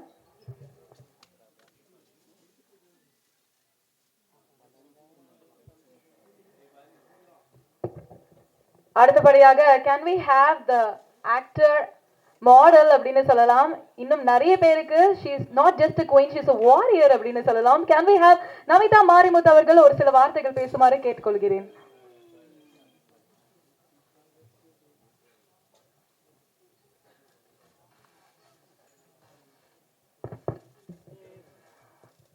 அனைவருக்கும் என்னுடைய மதிய வணக்கம். எல்லாமே வந்து நமிதா மாரிமுத்து வந்து ஒரு மாடலாக, ஒரு ஆக்ட்ரஸாக, ஒரு நிறைய ஃபேஷன் ஷோஸில் பார்த்துருப்பீங்க. பட் இந்த படத்தில் ஒரு சிங்கராக இன்ட்ரடியூஸ் பண்ணியிருக்காங்க. ரொம்ப ரொம்ப ரொம்ப ஹாப்பியாக இருக்குது. இந்த வாய்ப்பு கொடுத்த டேரக்டர் சாருக்கும், அதுக்கப்புறம் மியூசிக் டைரக்டர் அச்சு, அவங்க எல்லாத்துக்குமே வந்து என்ன சொல்கிறதுன்னு தெரியல. பிகாஸ் எனக்கு ரொம்ப நாள் ஆசை என்னோட வாய்ஸ் ஒரு படத்தில் ஒரு பாட்டில் கேட்கணும். அது நிறைவேற்றி கொடுத்துருக்காங்க. அதுவும் இல்லாமல் இந்த படம் வந்து அவங்க சொன்ன மாதிரி நானும் அவங்க கூட ட்ராவல் பண்ணிட்டு இருந்தேன். ரொம்ப வருஷம் ட்ராவல் ஆன படம். ஸோ அட் லாஸ்ட் இந்த படம் ரிலீஸ் ஆக போகுது நினைக்கிறப்ப எனக்கு ரொம்ப ரொம்ப சந்தோஷமாக இருக்குது. அண்ட் என்டையர் டீம் ஆஃப் கராக்கு என்னோட ஆல் த பெஸ்ட். கண்டிப்பாக மக்கள் இந்த படத்தை தேட்டரில் போய் பார்த்து ஆதரவு கொடுங்க. நன்றி, வணக்கம்.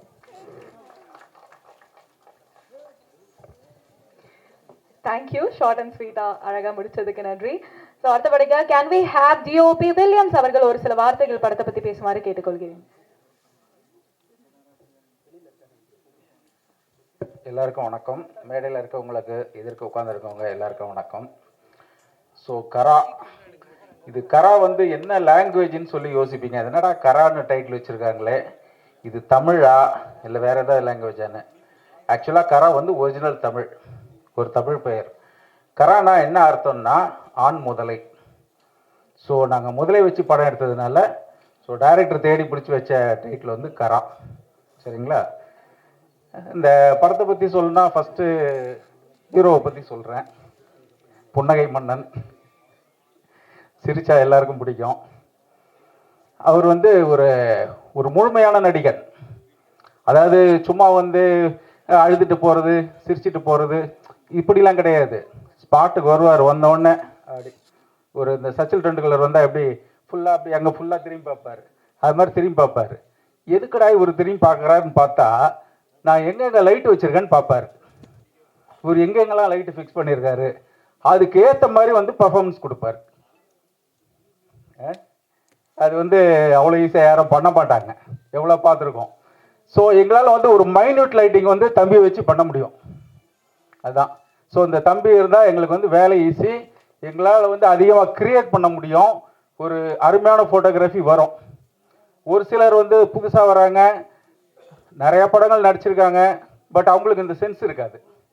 ஸோ நாங்கள் வந்து ஃப்ளாட்டாக லைட் பண்ண வேண்டியது இருக்கும். சரி எங்கன்னா போங்கன்னு என்ன பண்ணிக்கோங்க, உங்கள் ஃபேஸில் வந்து லைட் இருக்கும். அது மாதிரி ஒரு அருமையான நடிகன். அது மாதிரி வந்து இப்போ பேசினார் பார்த்தீங்களா, ஒரு 5 வருஷம் கழிச்சு தம்பி இந்த இடத்துல வந்து பேசுனீங்களே, இந்த ஒரு டைலாக் பேசுனீங்களா, அப்போ என்ன ஆக்ஷன் கொடுத்தீங்கன்னு கேட்டால் கரெக்டாக சொல்லுவார். அந்தளவுக்கு ஒரு டேலண்டானவர். இப்போ நாங்கள் வந்து ஒரு ஒரு ஒரு பொசிஷன் அவருக்கு கொடுத்துட்டோம்னா, இப்போ வந்து நாங்கள் வந்து ஒரு அவங்கள வந்து நீங்கள் வந்து ஸ்ட்ரைட்டாக அப்படியே நின்று பேசுகிற மாதிரிலாம் அப்படி நடிக்கிற மாதிரிலாம் பார்ப்பீங்க. அப்படிலாம் கிடையாது. காலை திடீர்னு விரிச்சு நிற்க வைப்போம் ஹைட்டுக்காக, திடீர்னு ஸ்டூலை போட்டு மேலே ஏறி நிற்க வைப்போம். அதெல்லாம் உங்களுக்கு தெரியாது. ஸோ நான் வந்து ஃபோட்டோகிராஃபி பண்ணும்போது என்ன பண்ணுவேன்னா, ஃபஸ்ட்டு வந்து பேக்ரவுண்டை வந்து செலக்ட் பண்ணிடுவேன். செலக்ட் பண்ணிட்டு அதுக்கப்புறம் ஆர்டிஸ்ட்டை நடிக்க வைப்பேன். இப்போ மகிக்கு வந்து நாங்கள் வந்து ஒரு ஃப்ரேம் ஒன்று கொடுத்துட்டோம்னா ஃபிக்ஸ் பண்ணிவிடுவார். அதுக்கப்புறம் எப்போ கூப்பிட்டு வந்தாலும் அந்த இடத்துல வந்து மகி இந்த அங்கே பண்ணோமே அது வந்து இப்போ பண்ணணுன்னா கரெக்டாக நிற்பாப்புல, பர்ஃபெக்டாக நிற்பாப்புல, நின்றுட்டு ஆனால் ஓகே வேணான்னு கேட்பாப்புல. என்னடா இது எப்படி இது சாத்தியம், என்ன பண்ணுறாருன்னு சொல்லிட்டு நானும் வந்து அப்படியே செக் பண்ணேன். ஒரு நாள் என்ன பண்ணுறாப்புலன்னு செக் பண்ணேன். நான் கண்டுபிடிச்சிட்டேன் மகி என்ன பண்ணுறாப்புலன்னு. அதை வந்து நான் கண்டிப்பாக சொல்ல மாட்டேன். ஒரு பொசிஷன் பிடிக்கிற டெக்னிக்கை வந்து நான் கண்டுபிடிச்சிட்டேன். ஸோ அப்படி ஒரு அதுதான் நடிப்புனா. அதுதான் வந்து நீங்கள் வந்து சும்மா வந்து நடிச்சுட்டு ஸ்க்ரீன் முன்னாடி நடிச்சிட்டு போகிறது கிடையாது. ஸோ நம்ம என்ன பண்ண போகிறோம், ஸோ எதுக்காக லைட்டிங் பண்ணுறாங்க, ஸோ நம்ம அதுக்கேற்ற மாதிரி எப்படி பர்ஃபார்ம் பண்ணோம், எதிர்க்க இருக்கவங்க மேலேயும் வந்து ஷேடோ விடக்கூடாது, நம்ம மேலேயும் அவங்க ஷேடோ வரக்கூடாது, அதுக்கேற்ற மாதிரி எப்படி பர்ஃபார்ம் பண்ணோம், இதெல்லாம் வந்து பார்த்து பண்ணக்கூடிய ஒரு பர்ஃபெக்டான ஒரு ஹீரோ வந்து மகி. அப்புறம் அடுத்து வந்து ஒரு நேரம் கருதி பின்னால் தலைவர் சொல்லிட்டு இருக்காரு. ஸோ இதில் வந்து பார்த்தீங்கன்னா எல்லா டெக்னீஷியனும் வந்து ஒரு சிறப்பான டெக்னீஷியன்ஸ். அதனால் வந்து படம் மிக சிறப்பாக வந்திருக்கு. தனித்தனியாக எல்லாரையும் வந்து பாராட்டணும்னு எனக்கு இருக்குது. ஆனால் இப்போ டைம் கருதி முடியல. அச்சுராஜாமணி சார் வந்து அசால்ட்டாக வந்து இப்போ சூரியவன்ஷி எப்படி சிக்ஸர் அடிக்கிறாரோ அது மாதிரி அடிக்கக்கூடியவர். அவசரவே மாட்டார், பாட்டுக்கு அசால்ட்டாக தட்டி விட்டு போயிட்டே இருப்பார்.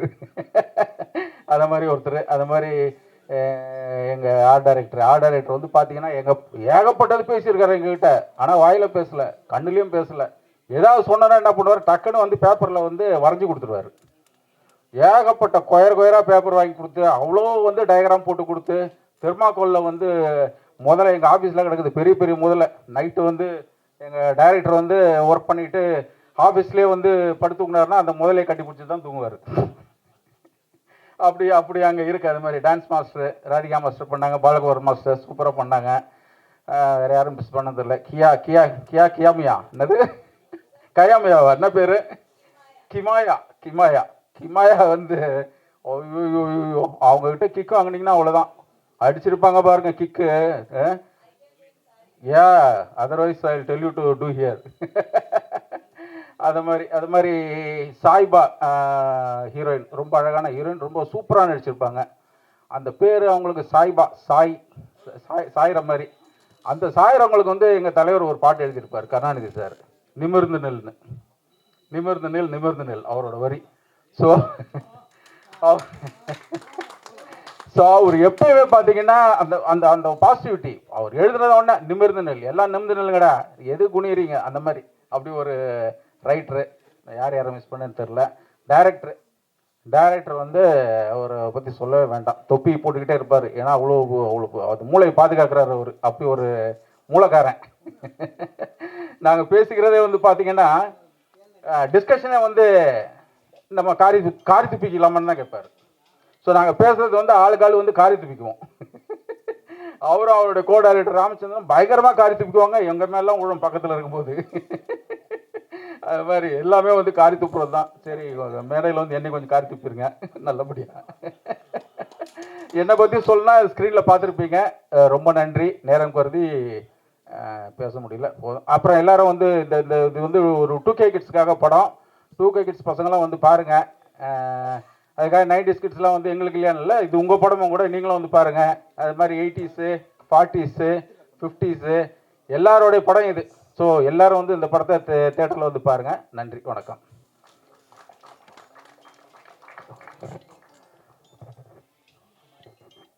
ஸோ இந்த படத்தினுடைய டைட்டிலை பற்றி ஒரு நிமிஷம் நான் விளக்கம் கொடுத்துறேன். ஏன்னா 2022 நானும் டைரக்டரும் தான் அதை ஃபாலோ பண்ணுறோம்.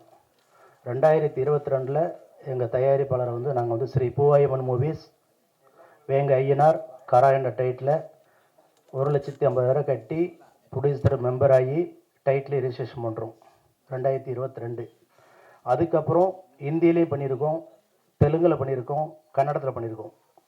ஸோ 4 லாங்குவேஜில் வந்து நாங்கள் டைட்டில் முறையாக பதிஞ்சு அதுக்குண்டான காப்பியில் எங்கள்கிட்ட இருக்குது.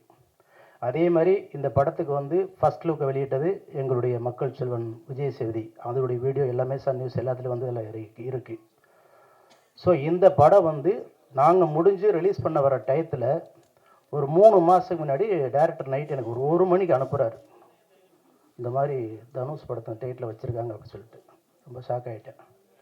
அன்றைக்கி காலையிலேயே இவரை வர சொல்லி, இவர் அப்போ ஆக்சுவலாக பெங்களூரில் இருந்தார், வேறு ஒரு படத்துக்கு அப்போ இருந்தார். வர சொல்லி காலையில் ப்ரொடியூசர் கவுன்சிலுக்கு போகிறோம். 2 மாதம் அந்த டைட்டில் வந்ததுலேருந்து 2 மாதம் போய் தான் அந்த டைட்டிலுக்கு கேட்குறோம்.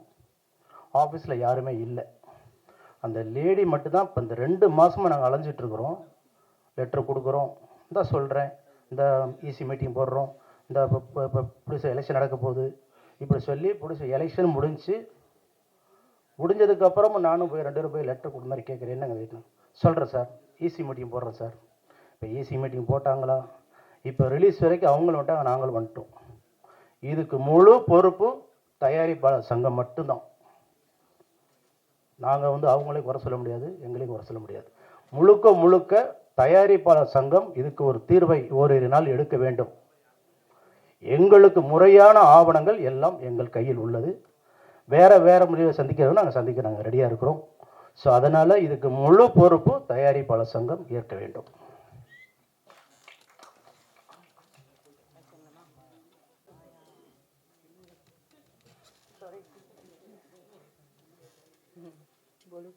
Om Namah Shivaya. This is my debut, and 9 years back I got this stage and this podium to speak. It was very long journey for me, not easy even. So thank you, Avtar sir, you choose me, and for him I can say just content creator and good quality man. अगर ये movie 10 साल बाद भी release होती तब भी hit होती. So must watch Candy. Kara movie. I'm playing a Candy role, and I wanna say thank you to my mom, dads. They give me a good strength and powerful aura. Then I sustaining in the industry. It's not easy. Everyone sitting here, they knows our journey. So thank you very much, and I wanna say thank you to our producer sir, Salim sir, and Rajesh sir, and Jiva, Mahendran, Saiba. We worked together. We was. I see. I'm shaking now. This is my first ever debut, and I'm very happy. And thank you to covering us. And must watch Kara movie. Thank you. அனைவருக்கும் வணக்கம். Press media எல்லாருக்கும் வணக்கம். நான் உங்களை பற்றி லாஸ்ட்டாக பேசுகிறேன். Mahendar, I root for you, I love you. This film will be a blockbuster for you. I am manifesting that. ஏன்னா is such a hard worker. மகேந்தருக்காக இந்த படம் வந்து, மகேந்திரனுக்காக இந்த படம் வந்து 100 நாள் இல்லை 200 நாள் ஓடணும். So thank you for that. And நம்ம டெக்னீஷியன்ஸ், கேமராமேன் சாராக இருக்கலாம், ஆர்ட் டைரக்டராக இருக்கலாம், உங்களோட ஹார்ட் ஒர்க்லாம் வந்து அன்எக்ஸ்பிளைனபிள் அண்ட் அன்இமேஜினபிள். இந்த மாதிரி ஒரு கோர் சப்ஜெக்ட்டுக்கு இந்த மாதிரி வந்து ஒரு ஒர்க் பண்ணுறதுன்றது சாதாரணமான விஷயம் கிடையாது. ஸோ உங்களுக்கு எல்லாருக்குமே என்னோட வாழ்த்துக்கள். God bless you all. To all the other artist, my wishes to you all. அதே மாதிரி ஜீவா பிரதரை பற்றி பேசணும். எனக்கு ஒரு நாளைக்கு பிளைண்டாக இருப்பேன். ஐ வாஸ் ஜஸ்ட் ரெக்கார்டிங்கில் இருக்கும்போது எனக்கு ஒரு நாள் கால் வருது.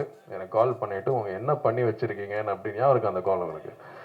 ஸோ என்ன பண்ணி வச்சுருக்கீங்கன்னு கேட்டுட்டு and he was talking about the song. அது ஒரு இன்ட்ரிகேட் டீட்டெயில்ஸ் வந்து ரொம்ப பக்தி போல இருக்கு. சரி, ஓகே. ஸோ அந்த ஒரு இன்ட்ரிகேட் டீட்டெயில்ஸ் பற்றி நீங்கள் ரொம்ப சொல்லும்போது I was very very excited. ஏன்னா அந்த மாதிரி யாருமே ரொம்ப சொல்ல மாட்டாங்க. So but thank you so much for that. And you have done a terrific role. இதில் ரொம்ப ரொம்ப happy for you. And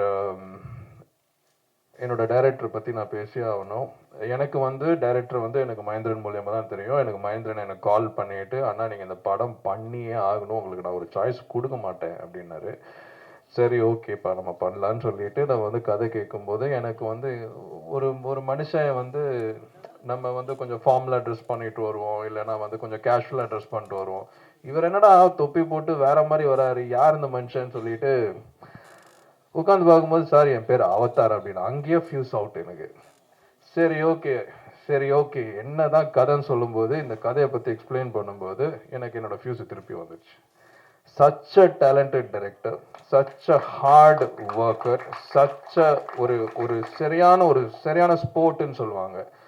never give up attitude. இந்த மாதிரி டைரக்டர்ஸ் தான் நமக்கு தேவை. இந்த மாதிரி டைரக்டர்ஸோட ஒர்க் பண்ணுன்ற ஒரு ஆசை தான் எங்களுக்கு எல்லாருக்குமே. ஸோ எவ்வளோ நாளும் நம்ம ஜேர்னி பண்ணிட்டு இருக்கோம் நம்ம தான் தெரியும். ஃபஸ்ட்டு எடுத்த உடனே வந்து ஃபோன் எடுத்த உடனே அவதார் ஹலோலாம் சொல்ல மாட்டார். சார் மைண்ட் எப்படி இருக்குன்னு கேட்பாரு. So that is the kind of positive person he is. உங்கள் பாசிட்டிவ் ஸ்பிரிட்டுக்கு இந்த படம் சூப்பர் ஹிட் ஆகணுன்றது வந்து நான் வந்து ஐ எம் ப்ரேயிங் காட். கண்ணா நீ வந்து நல்லா நடிச்சிருக்கடா. So I wish you all the very best for that. And if I forgot everybody, my apologies. And Kima, you've done a fantastic job. Unga stunts ellame, it was very nice. And to the going to be married Sahiba, I wish her nothing but the best. And in the padam successful pom daivu senji support pannunga for a title like for a movie like us. ஏனா உங்க support இல்லனா நாங்க எதுவுமே கிடையாது. So என்னோட songs பத்தி நானே பேசக்கூடாது. Please listen to it and please let us know எப்படி இருக்குன்னு. So thank you so much. Thank you so much for the support once again.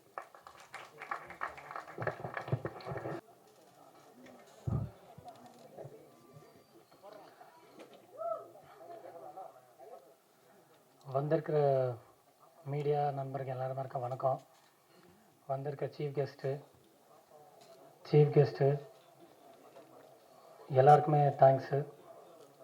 So இந்த படம் எனக்கு ஏன் கிடச்சிதுன்னா, அதுக்கு முக்கியமான காரணம் யாருன்னா, முதல்ல க்ராக்கடைலுக்காக தான் எனக்கு இந்த படமே கிடச்சிது. ஸோ இந்த படத்தில் வந்து நான் ப்ரொடியூசர் வேங்கை சாருக்கு ரொம்ப தேங்க்ஸ் சொல்கிறேன். பவானி என்டர்டெயின்மெண்ட்டுக்கு ரொம்ப தேங்க்ஸ் சொல்லிக்கிறேன். இந்த சப்ஜெக்ட் வந்து மாஸ்டர் மகேந்திரனுக்கு வந்து நான் சொல்லும்போது அந்த காதல் குமார் கேரக்டர் அவர் வந்து கம்ப்ளீட்டாக இதை உள்ளே வாங்கி இந்த ரோல் வந்து நான் அவர்கிட்ட சொன்னது எக்ஸாம்பிள் என்னென்னா சுமார் முஞ்சி குமார் சேம் அந்த கேரக்டரோட அடாப்டேஷன் அதை அவர் ரொம்ப பியூட்டிஃபுல்லாக உள்ளே வாங்கி ரொம்ப நல்லபடியாக பண்ணி எனக்கு ரொம்ப சப்போர்ட் பண்ணார். அவரை ஓகே பண்ணுறதுக்காக நாங்கள் தேராதூன் வேறு போயிருந்தோம். ஸோ இந்த அளவுக்கு இருந்தது. ஆனால் அவர் வந்து இப்போ மியூசிக் டைரக்டர் யாரை போடலான்னு சொல்லும்போது அச்சுராஜ்மணி போடலான்னு சொல்லும்போது சார் அது அவர் சம்பளம் நமக்கு எப்படி சார் ஒர்க் அவுட் ஆகும், நம்ம பட்ஜெட் ஒரு ரேஞ்சில் இருக்கே சார், அதை நான் பார்த்துக்கிறேன் அப்படின்னு சொல்லி சரி அதுக்கப்புறம் அவர்கிட்ட பேசி சப்ஜெக்ட் சொன்னதுக்கப்புறம் சம்பளம்லாம் ஒன்றும் ப்ராப்ளம் இல்லை அப்படின்னு சொல்லி அவரோட சம்பளம் என்ன இருக்கோ அதெல்லாம் மைண்டில் வச்சுக்காம இந்த சப்ஜெக்ட் நான் பண்ணோம், நான் உங்களுக்கு சப்போர்ட் பண்ணுறேன் அவதாருன்னு சொல்லிட்டு கம்ப்ளீட்டாக பேக்ரவுண்ட் மியூசிக்லேருந்து ஒரு விஷயத்துக்கும் அந்த பேக்ரவுண்ட் மியூசிக் பண்ணும்போது கூட அந்த காதல் குமாரோட கேரக்டருக்காக அவர் சிரிச்சுக்கிட்டே பண்ணிக்கிட்டு இருப்பார். என்ன அவதார் இப்படி இப்படின்னு சொல்லிட்டு ரொம்ப சப்போர்ட் பண்ணியிருக்காரு.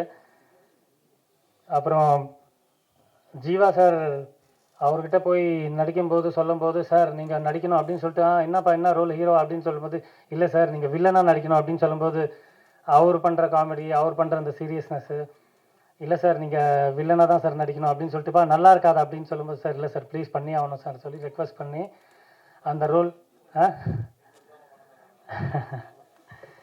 ஸோ ஃபைனலாக அவர் அந்த ரோல் ஒத்துக்கிட்டு அதை பண்ணிவிட்டு ஸோ அது ஒரு பேட்டர்னில் பண்ணோம். ஸோ சாய்பாஸ் பசின் நடிச்சிருக்காங்க இந்த படத்தில் அவங்களுக்கு ஒரு 3 பேட்டர்ன் ஆஃப் ரோல் இருக்குது. ரொம்ப நல்லா நடிச்சிருக்காங்க. கிமாயா நடிச்சிருக்காங்க. ஸோ கிமாயா கூட ரொம்ப நல்லா சப்போர்ட் பண்ணியிருப்பாங்க. சின்ன விஷயங்கள் நுணுக்கங்கள் ஒரு அவங்களுக்கு ஆக்டிங் பர்ஃபார்மன்ஸ் சொல்லும்போது ஒரு சின்ன டீட்டெயிலிங் கூட அவங்க ரொம்ப நல்ல டீட்டெயிலாக போயிருக்காங்க. அதெல்லாம் நினைக்கும் போது ரொம்ப ப்ரௌடாக இருக்குது எனக்கு. இத்தனைக்கும் அவங்களுக்கு லாங்குவேஜே தெரியாது. ஸோ குல் ரஞ்சித் நடிச்சிருக்காரு, என் பொண்ணு ஒரு ரோல் பண்ணியிருக்காங்க. ஸோ நடித்தவங்க எல்லாருமே நான் எல்லாருக்கும் ரொம்ப தேங்க்ஸ் சொல்கிறேன்.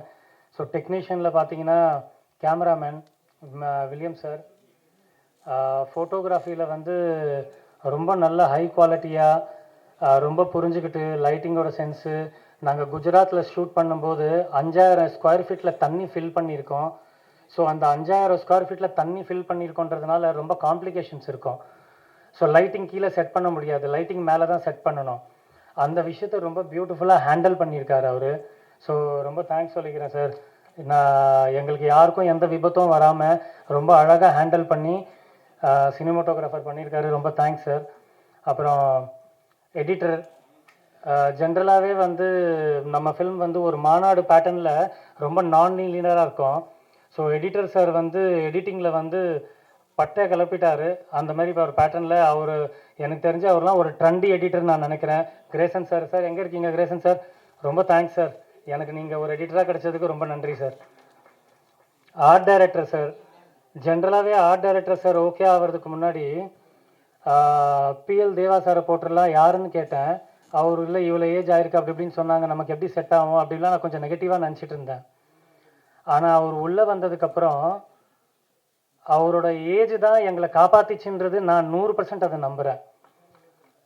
எங்களுக்கு முதல்ல வந்து நிறைய விதமாக ஸ்கெட்ச் போட்டு கொடுத்து முதல்ல வந்து விதவிதமாக செஞ்சு கொடுத்து ரப்பரில் ஃபைபரில் இந்த மாதிரி கிட்டத்தட்ட நாங்கள் ஒரு 20 முதலையே டம்மியாக செஞ்சுருக்கோம். மிஷின் இந்த மாதிரி எல்லாத்துலேயும் கூட இருந்து ஸ்பாட்டில் ஏதாவது ஃப்ரேமில் எதுவும் பின்னாடி இல்லைன்னா கூட கேமராமேன் சார் பார்க்கும்போது ஒரு 5 to 10 மினிட்ஸில் சூப்பராக அதை செட் பண்ணி விட்ருவார்.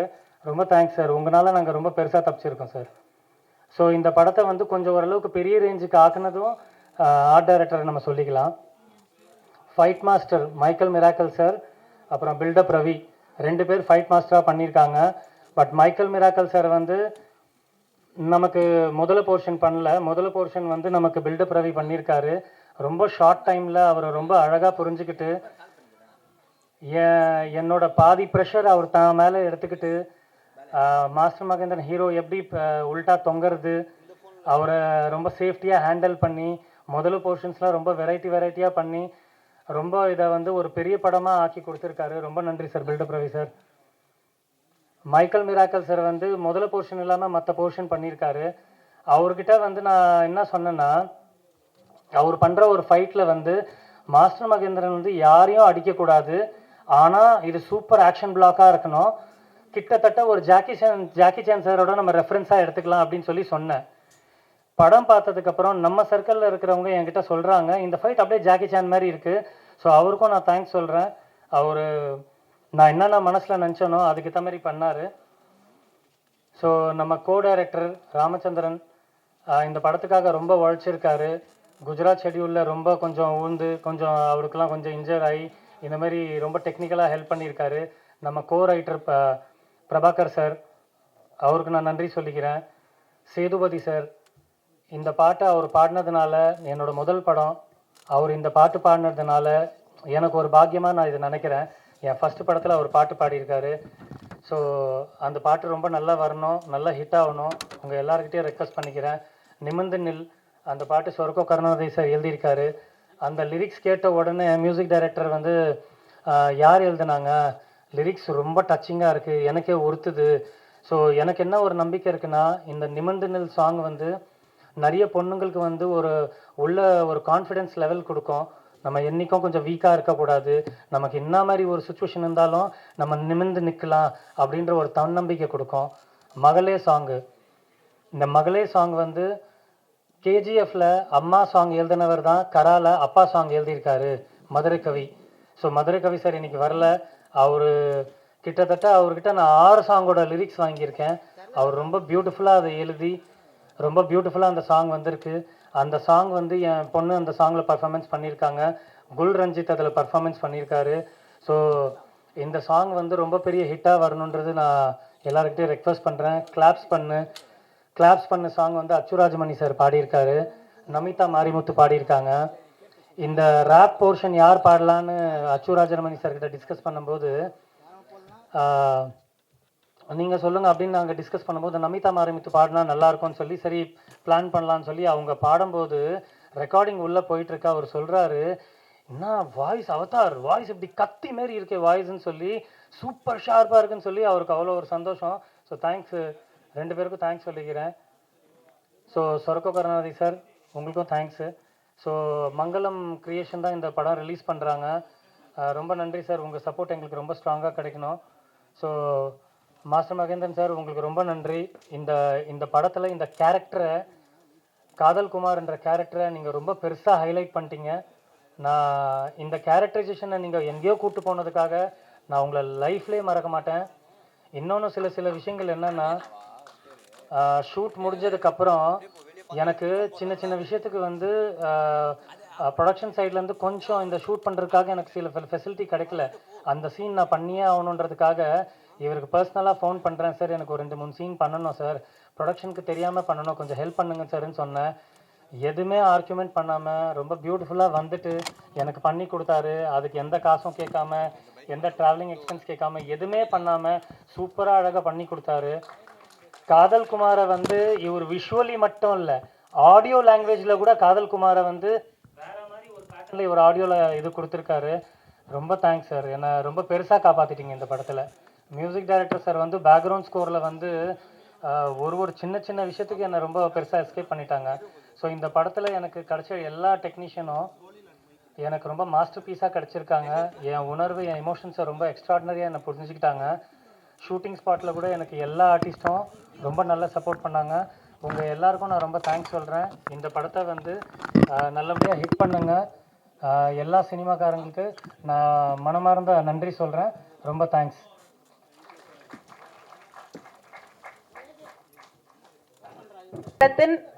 ஆடியோ லான்ச் இப்போ நடக்க இருக்கிறது. மே 15 அன்னைக்கு நடக்கிற வெளியிடுற இந்த மூவியை நீங்க எல்லாரும் பார்த்து சப்போர்ட் பண்ணும் அப்படின்னு சொல்லி கேட்டுக்கொள்கிறேன்.